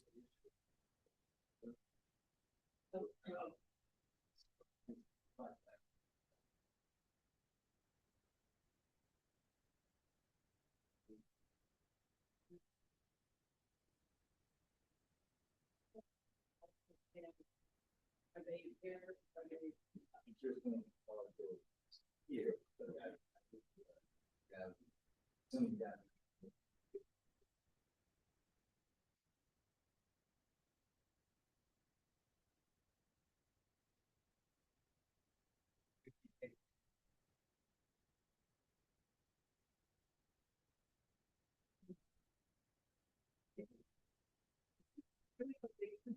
There is also a separate unit, It's the basement unit, and floor unit, upstairs unit.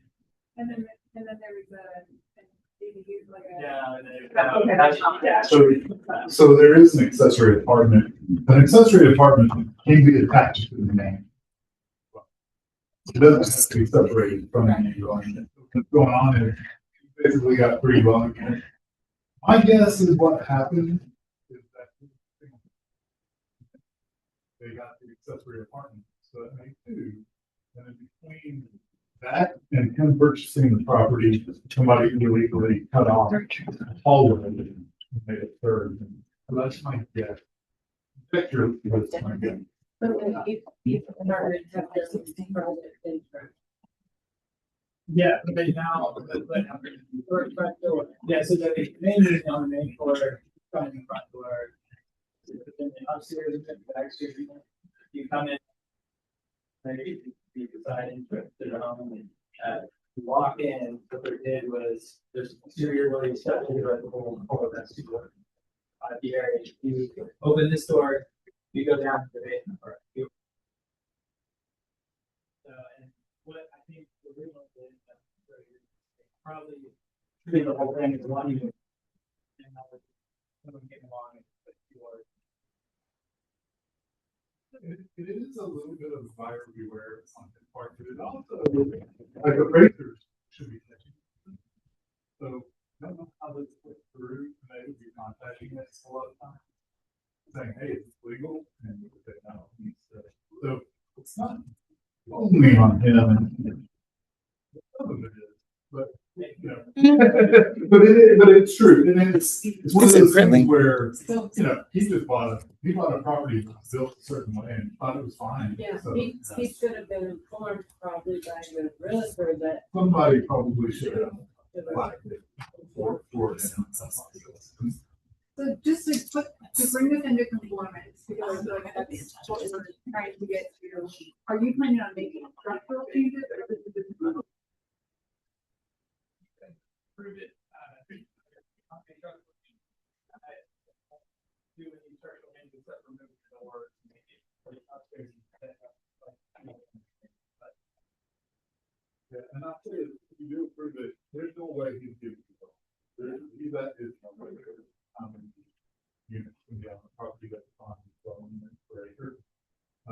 If it does get denied, you would basically just have to convert.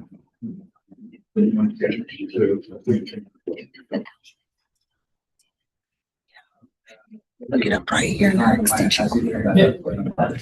But let's go to public comment now. The legal speak from where you are, or do you want to go as a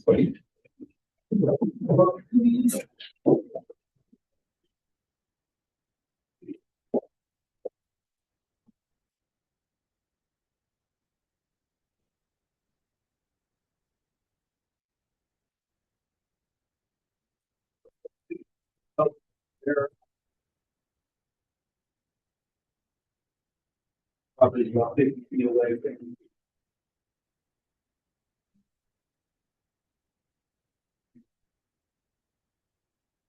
Bike lane there, the parking is only allowed to south side of the street. So, I actually live right here in this house. So.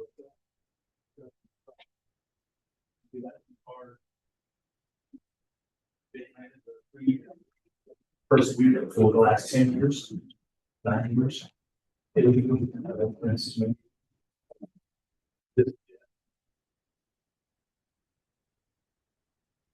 the advisory board. My name is Jesse Greenleaf. I live at 248 North Clifton. Mike Davidson lives at 258. We are neighbors. Got a question for you. How long? When did you buy this property? Not direct talk. Yes, only today. All right. Those questions that we always ask.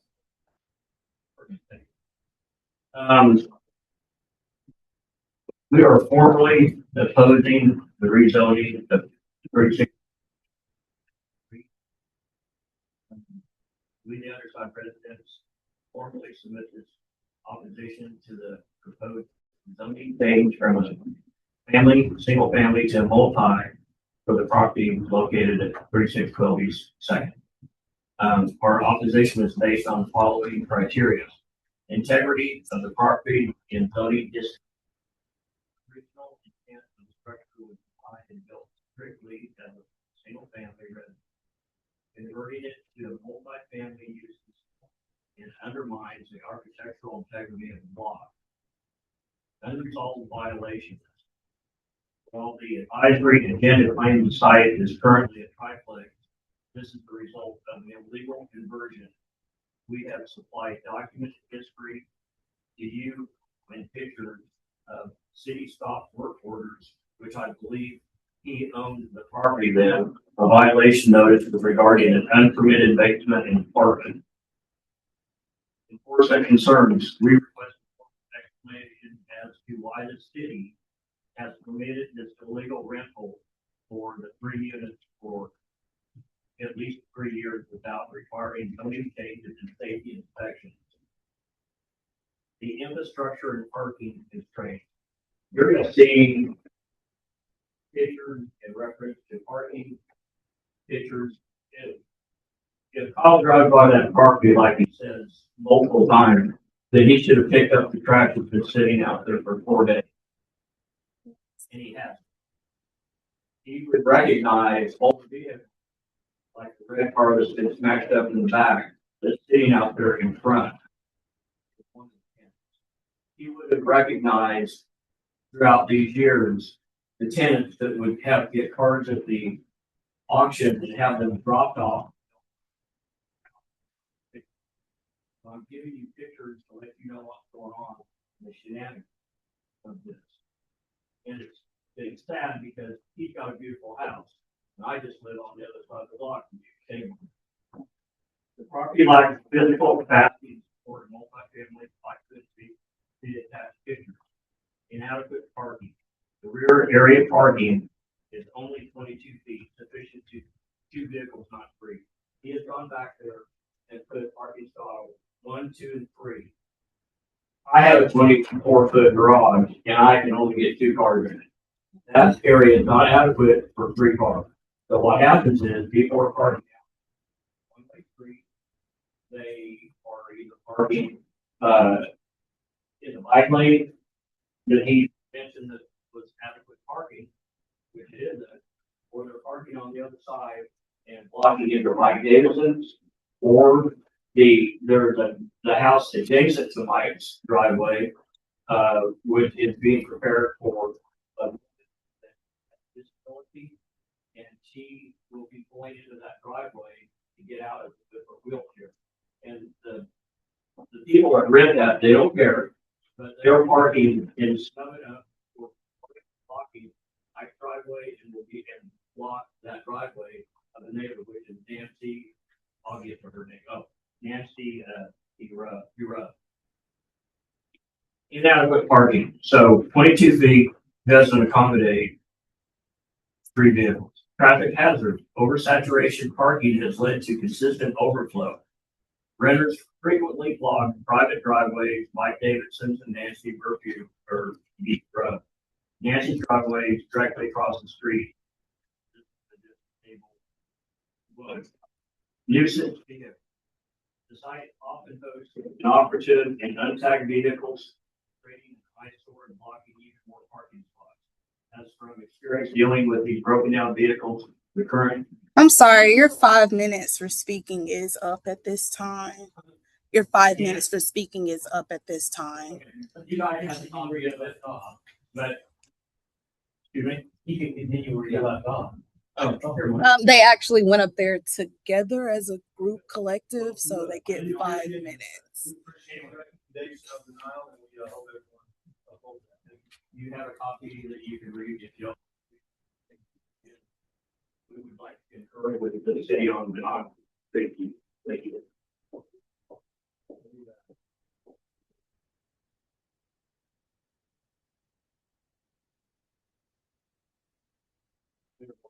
There are more people. Speak about this.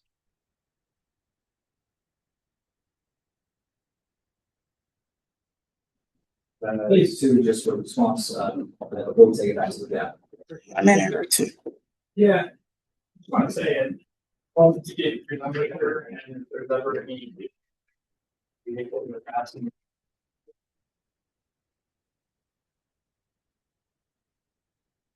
But I just want to point out what 10 blocking driveway is not for vehicles. That's unfortunately part of what's going to happen, regardless of the state approved or denied, because people will continue. I don't think that affects the at all. But we would anybody come to the option.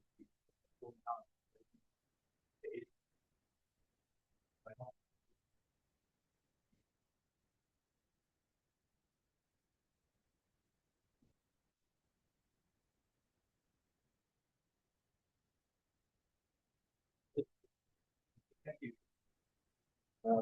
And I appreciate all the, I was gonna say that push out now. I appreciate all the information. And I would say even separate from this information, my gut, I'm feeling just east of Crown Heights and walking past, where I've seen go back a lot. Is that we've gone through a lot of download with College Hill, College Hill put in a lot of work for their plan. And as unique as the situation is, again, I am worried about setting precedent. Because even though all something that, yeah, 2 years from now, we can do it for staff, we can pick it up. So, not that. And that.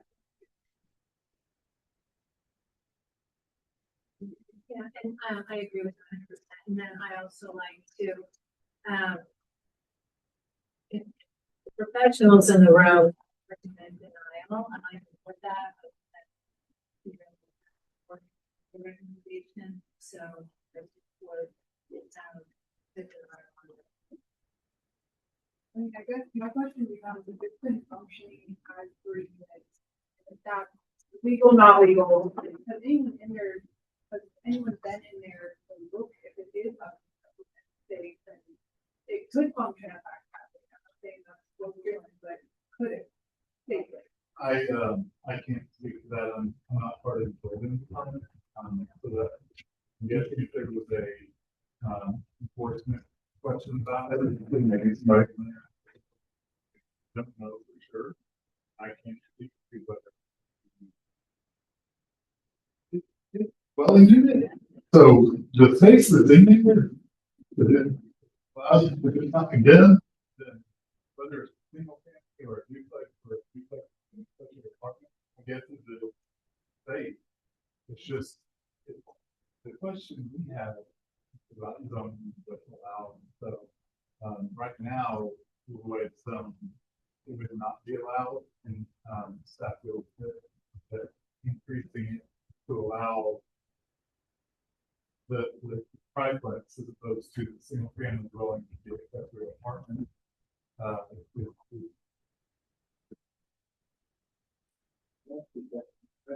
Things that I was not a part of.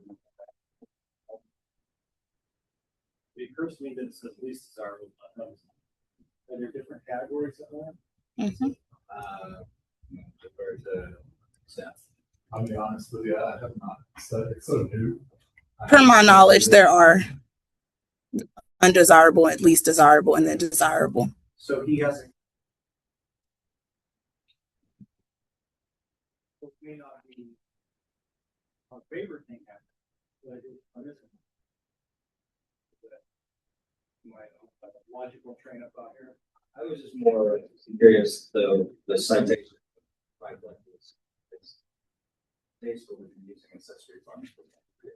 That's the case. I think we go separate. So the only thing is.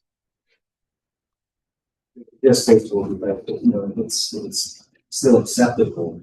We've oftentimes. Would be argued.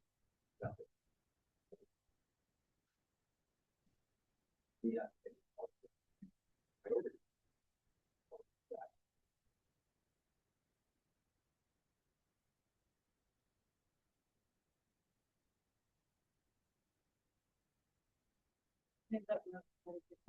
When I'm asking to talk to it.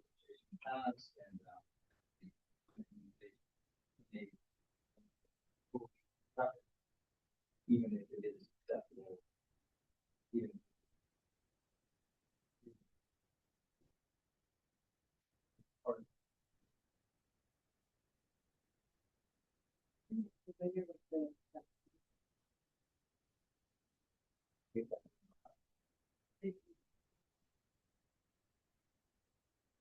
So what are the stop orders, double stop, two stop orders for the basement windows installed? I can't. There is a thing here, right?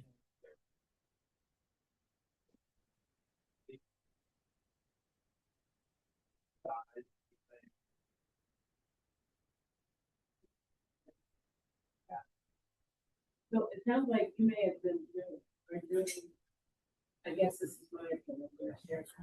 Yes, when you should share. Yeah. Figure it out. But the owner is doing everything he can to cooperate. So far that I've heard, has the two previous speakers from the neighbors spoken to the owner personally to get to talk to each other? But I think also that we can't make a decision on improved time based on their communication. Right. No. And that's what we're trying to get at, is a decision on that. What I'm really worried about again is letter of what we're approving. The letter, we open the door saying, hey, triplex are acceptable, because you know how many times yeah, I just want to say, how many times have we had a case where someone says, whoops, or there's a complaint? It happens often, and then what happens is just, we end up the widow. Do you want to read the plan? Happens often, so I'm gonna test the waters. Go ahead and make a motion to. I'll make a motion to, deny according to staff recommendations. Second. Any discussion to that? We'll take it. Yeah, does it have to have?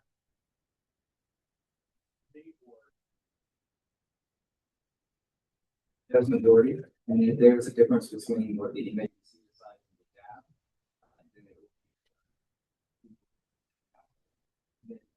So depending on what happens at this vote, what happens is that if it denied here or approved, there's still the NAPC, there's still the council ultimately for you to have, or anyone, any agent applicant to have recourse and be able to further explain what's going on. So this is the end of it, regardless of whether it's approved or denied. So there's a motion and a second on whether any final comment. I do still have a comment or question.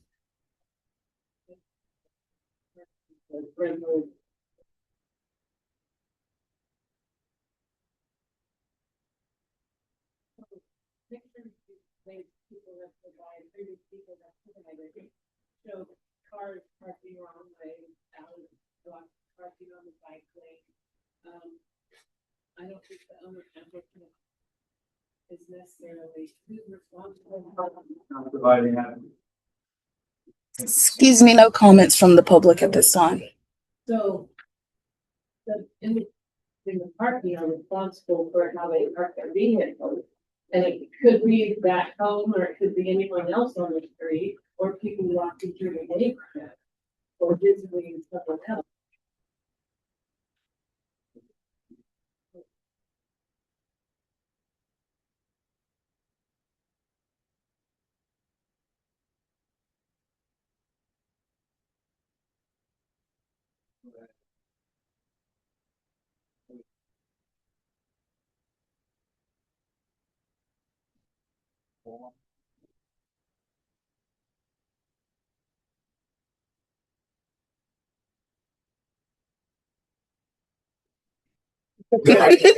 Not yet.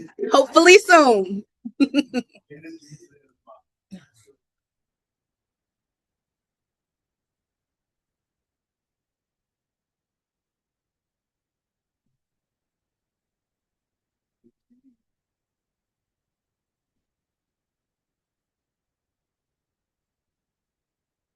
Is that an option with candidates game? Yes.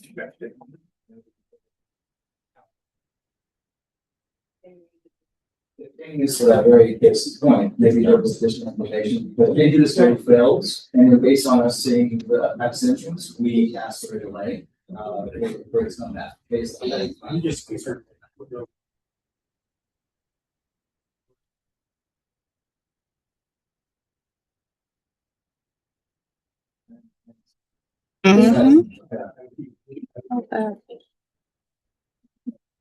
Context, that effort was beyond even the name association.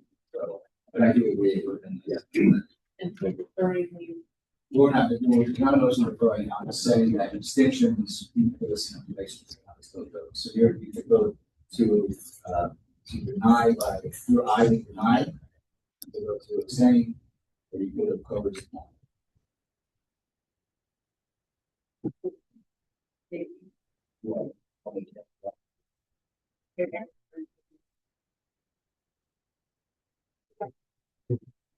So, just so you know, I really want to say point of privilege. They are in the middle of a vote. Typical actual Robert's rules. They need to get through the vote first. Y'all have to get through the vote.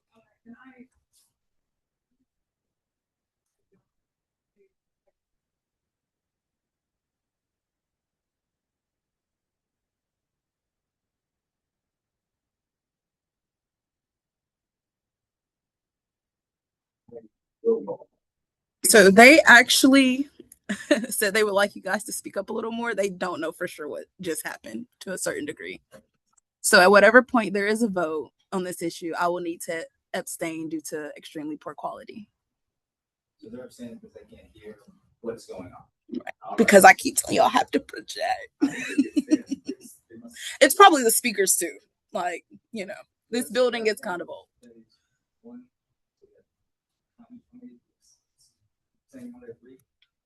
Yes, all three of them abstained, and we had four abstentions from you all.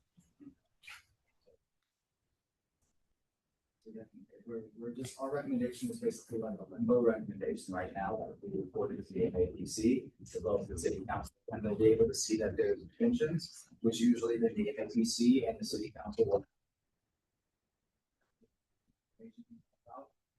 So that's the next step.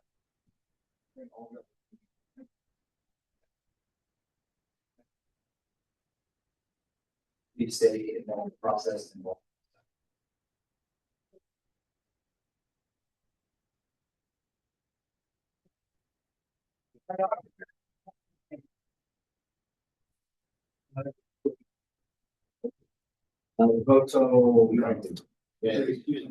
It'll be provided in the minutes. I'm kind of still counting.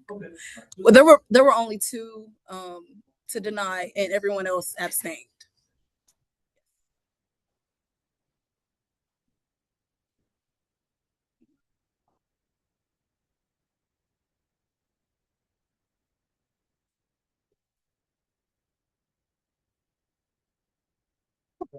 That was a tough one.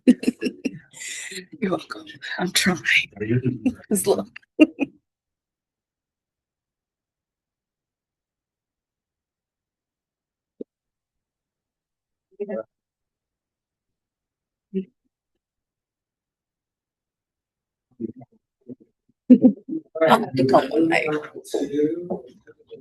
Board agenda.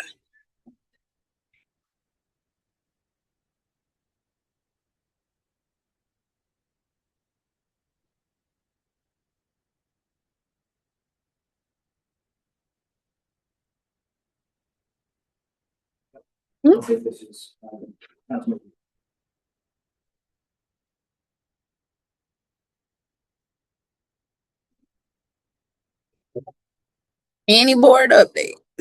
Oh, okay.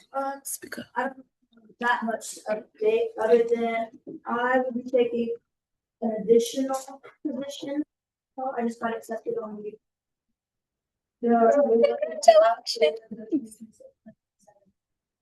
I'm very excited. I got to the official meeting and watch the voting process and we voted for our new hire an exec team. So I'm very excited about that. I'm looking forward to working with everyone. So, if you have any questions, let me know. I'm always looking forward to talking to everyone and hearing ideas.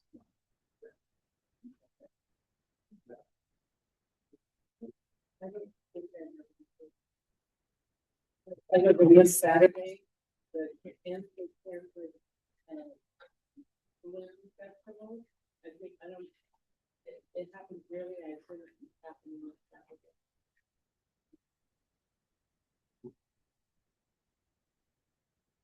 Just quickly, I had mentioned during the last meeting that everything tax was approving their annual bullet funding fundraising event in April, and that was actually pushed to October due to the maintenance whatnot. So more to come. This Sedgwick County Museum, yeah, the state has a anthology department. I have a new exhibit going on right now. So it focuses on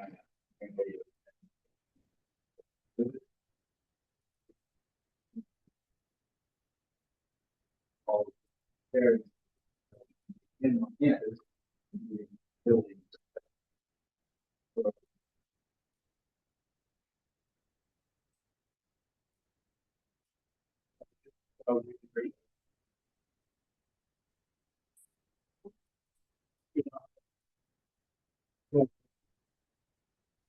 Combination of the right house.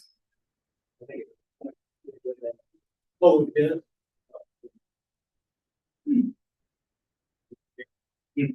It's coming up soon. Those nominations for last 2026 on the. Okay. On the website, please. But they're not due until the 28th, so they're, well, so the 28th, I think I'm.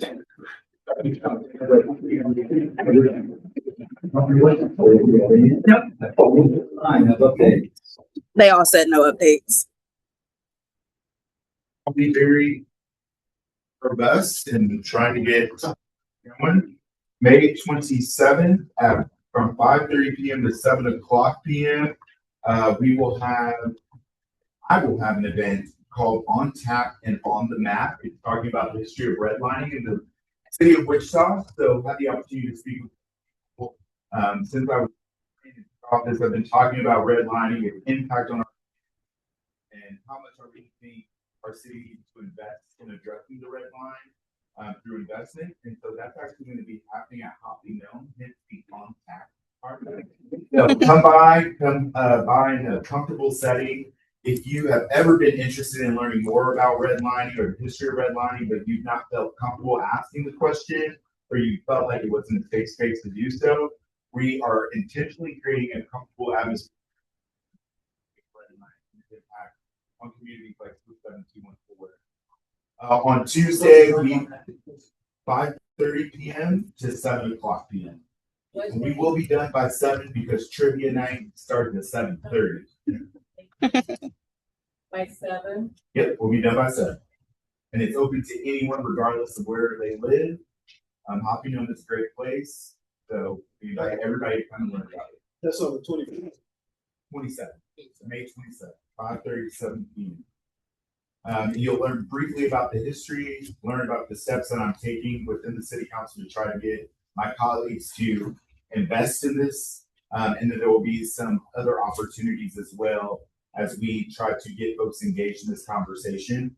I think it takes more than 67214 to be engaged in this conversation. So especially if you have friends who are not proximate to the area, again, want to learn, please come out. It will be a great opportunity.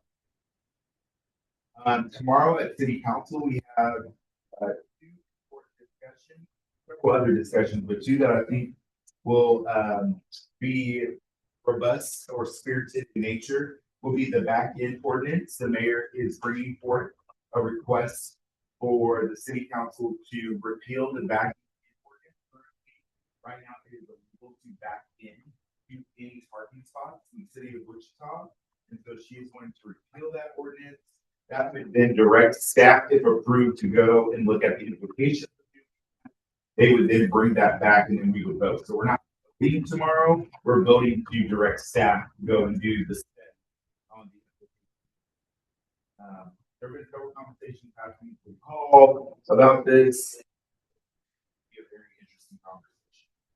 We will also have a discussion on the allocation of the community development block grant funding. That budget, particularly that we're voting on.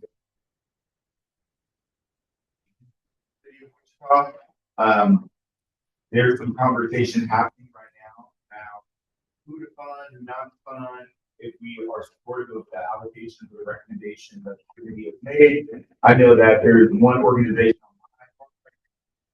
that has a recommendation by the committee, and that's the Wichita Family Crisis Center, who serves survivors of domestic violence.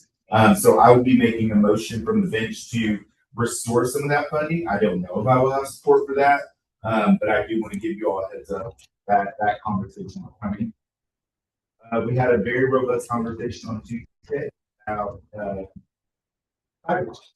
so I really appreciate Andrew being here today because it's those things that don't often look sexy on the outside, but are really important in terms of inclusion and allowing folks to be able to utilize the sidewalk who may not be able-bodied or you may have a family, you may have a stroller. Being able to walk side by side with your family members makes a world of a difference. We took a trip to Tulsa with WPD. We also learned about urban renewal in Tulsa and the impact from that. I have spoken with the chief about bringing our recruits through Northeast Wichita, the history of Northeast Wichita. We have a degree that's just development here. The chief has agreed, so I'll be working with the police chief to get our recruits out in Northeast Wichita and other parts of the district. Experience what it is that folks have experienced long before some of us have gotten here. And hopefully what that does is expand their knowledge and outlook on how to serve these communities well, long before they're sworn in and they can take the oath to serve and protect. The District 1 breakfast was great. We had roughly close to 50 people in attendance, talked about budget priorities, what would you like to see, and if it were to come back, you all may have seen I posted by Justice Together, committed to a single issue sales tax in 2027, focused on homelessness and housing. I believe firmly that we need to do that. And so I am very supportive of bringing that back. In terms of how much that sales tax would be, when it would sunset, none of those details have been worked out. Guardrails haven't been worked out. We also committed to going back out to the community and engaging them on that discussion. But if you all don't know, we definitely have challenges with paper things that they need, the resources that they need, but they also need housing. I spoke with WPD today about noise. So that is a big priority for me. Who knew that noise would be something that I would be very adamantly against, but I definitely have how much that is impacting their quality of life, believe it or not, from College Hill, downtown Beverly, the Ambassador, the AC Hotel, several hotels downtown have said that they're losing business, they're getting terrible ratings, it's impacting their bottom line, and then now hearing it in other parts of the district as well. And so one of the things that we discussed are, I know people don't like these two words, but a road diet to slow down traffic. We also have talked about enforcement in these particular areas. Know that there's a heavy concentration. And then we also are looking at what type of equipment we can invest in to hold people accountable. We also looked at there was a recent city who rolled out that hear something, say something. I'm not a big fan of the framework because they wanted citizens to literally record people, get their license plate, have them turn it in, and the city issued an administrative fee.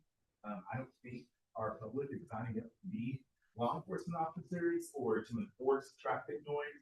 And so I think WPD and I both agree that is not the route that we want to take. Instead, we want to look at what does it look like to calm traffic, maybe pilot it at first, so that would make a difference. And then looking at enforcement in those particular areas where we know that complaints are coming in, as well as investing in apparatus or equipment to make sure that we can hold folks accountable for violating that noise. Finally, I have 2 appointments available for the district advisory board. I received a message tonight about somebody may have noticed some trends on our board tonight. And you listen, you're not going to find something on the district, probably more of an advocate for diversity, equity, inclusion. But diversity, equity, inclusion goes far beyond what I would say. So I'm proud that our board has veterans. We have advocates of the disability community. We have 67214 residents and business owners. We have Rockwood, we have Eastbrook, we have Crown Heights, we have LGBTQ members on our board. And so I think it's really important. While I know that we have folks from all walks of life, and while I certainly do believe that what they can be and what they see in their community, I will defend 120 times over that I go over and beyond to make sure that I make this representative of our community. District 1 is very diverse, and it's critically important that I take that into account in every single appointment. So I will also take this point of privilege to say, if and when there's ever concern about how I'm making selections in any board, please don't send a text message or a post on social media that is completely incongruent to how I lead or what I believe to be true, come and talk to me. I'm happy to engage. I'm authoring an ordinance to even allow young people on our board and giving them voting power. So again, if someone sees a need and they wish to fill the need, apply to fill that need. An interview, and then we'll go from there. But I don't like that commentary, and I wanted to pick it up, but I think it diminishes the value that the folks who serve on the board bring, and certainly diminishes the process that I go through to interview every single person who applies to a board. Literally every single person. The commentary was that the board led is quiet, and I don't appreciate it. I don't think it's I'm for inclusion. I'm for equity, but I'm for holistic inclusion. Not just look like me, come from my background, for those that. So I think that's perfectly. It's unfortunate that I didn't get to meet the person who took a picture of all of us and sent it out, but you know, we'll move forward. So with that being said, let's answer the question.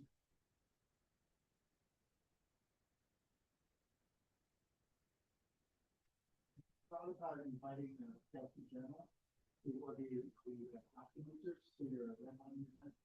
not, but they normally are here. I was surprised. For sure.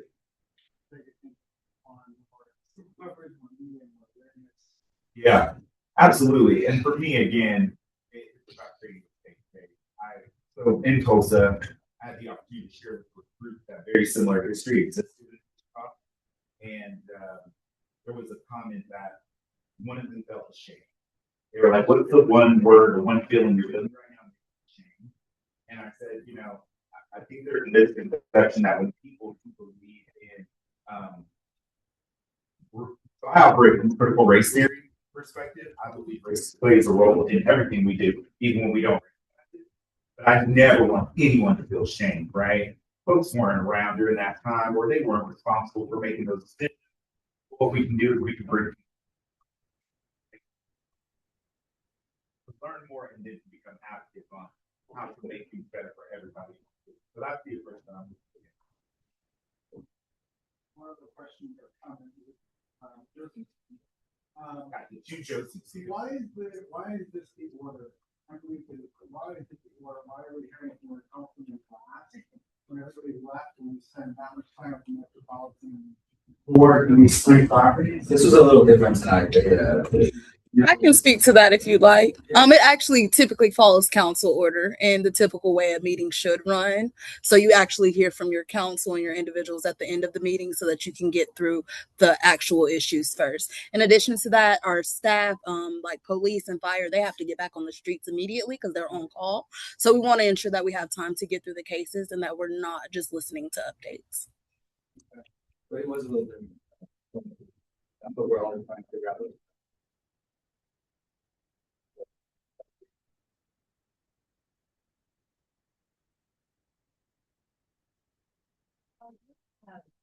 Talking tomorrow or while the whole parking is the topic. So I spent some time reading the contract before it was actually by the city. And there was some follow-up items that, I mean, if it's going to be revisited at all, but the contractor was to develop a plan to expand parking facilities to increase revenues. I don't know if you're doing that, that the contractor can impound vehicles where it existed unsafe violations, and that seems, I don't know, I mean, it was nothing I would be comfortable with. Are they providing, I don't know that they were mandated to have any sort of customer service, like reviews or anything, but I know they were supposed to report back to the city on how they're doing, customer reviews. I don't know if any of this stuff that was in agreement, if there's really the follow through. So I can only speak for me, and I said publicly that I am not in favor of being very good. I think that there are a lot of things in what I would consider to be phase one rollout that have not been addressed, including signage and awareness. I run into people all the time who don't know that they can park for 3 after 6, or they don't know that it's free on certain days of the weekend, and they're not cashless. lit or not cash opportunities for folks who don't feel comfortable with technology. I'm thinking about a lot of our seniors in the community too. So there, needless to say, there's a lot of things that I think we've got to work out. And if we repeal this vacuum in ordinance, I'm in favor, right? But folks better be prepared for what comes with that, which means revisiting a lot of the things that we've already rolled out. And here I'm all for removing red tape, rolling out the red carpet, but we have to think of the implications.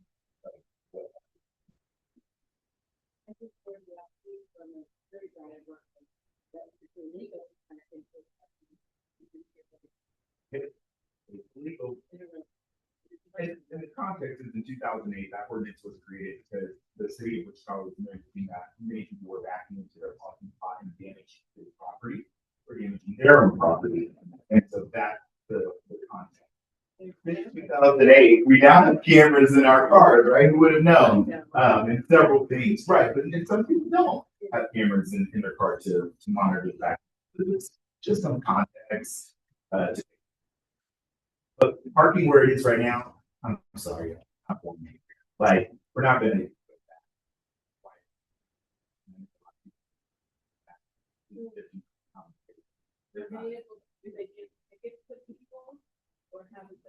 For backing in?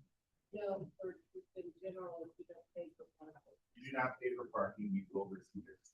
Correct. If you back in, it is a warning and education the first time. Because a lot of people are unaware that backing in. We are down, we're taking that too. No.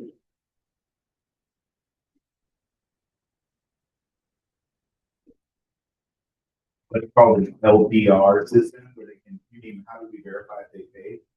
Well, yeah, or That was called an LDR system or a parking staff does where they can basically either scan or enter manually the license plate number. Because when you go to pay the park, you have to enter your license plate information on the app.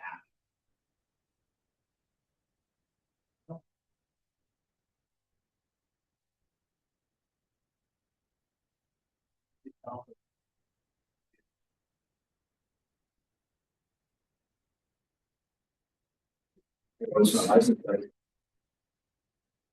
For one of the 22 states, I don't have it. And the department I know they're having conversations about that, but there is no kind of and if they will make a decision. So I was at the city. I only saw two things. I guess in the chat. Maybe well, do what you pay with cash. To the phone, there's city, then The kiosk. Oh, the kiosk. Okay, yeah, yeah, yeah. Where was this? at the city.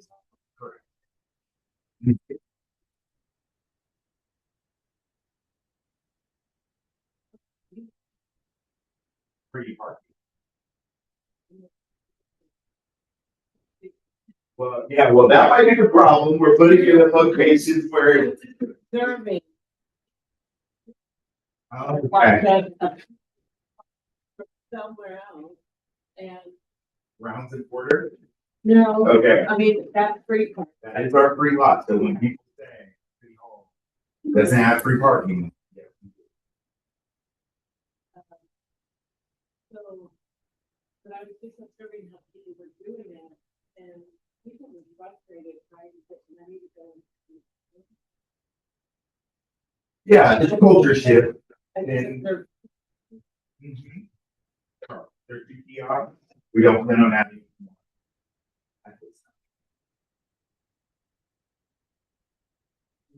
Yep, thank you all so much. I appreciate it.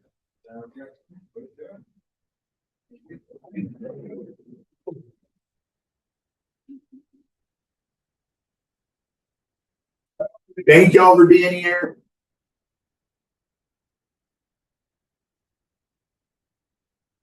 Hi, how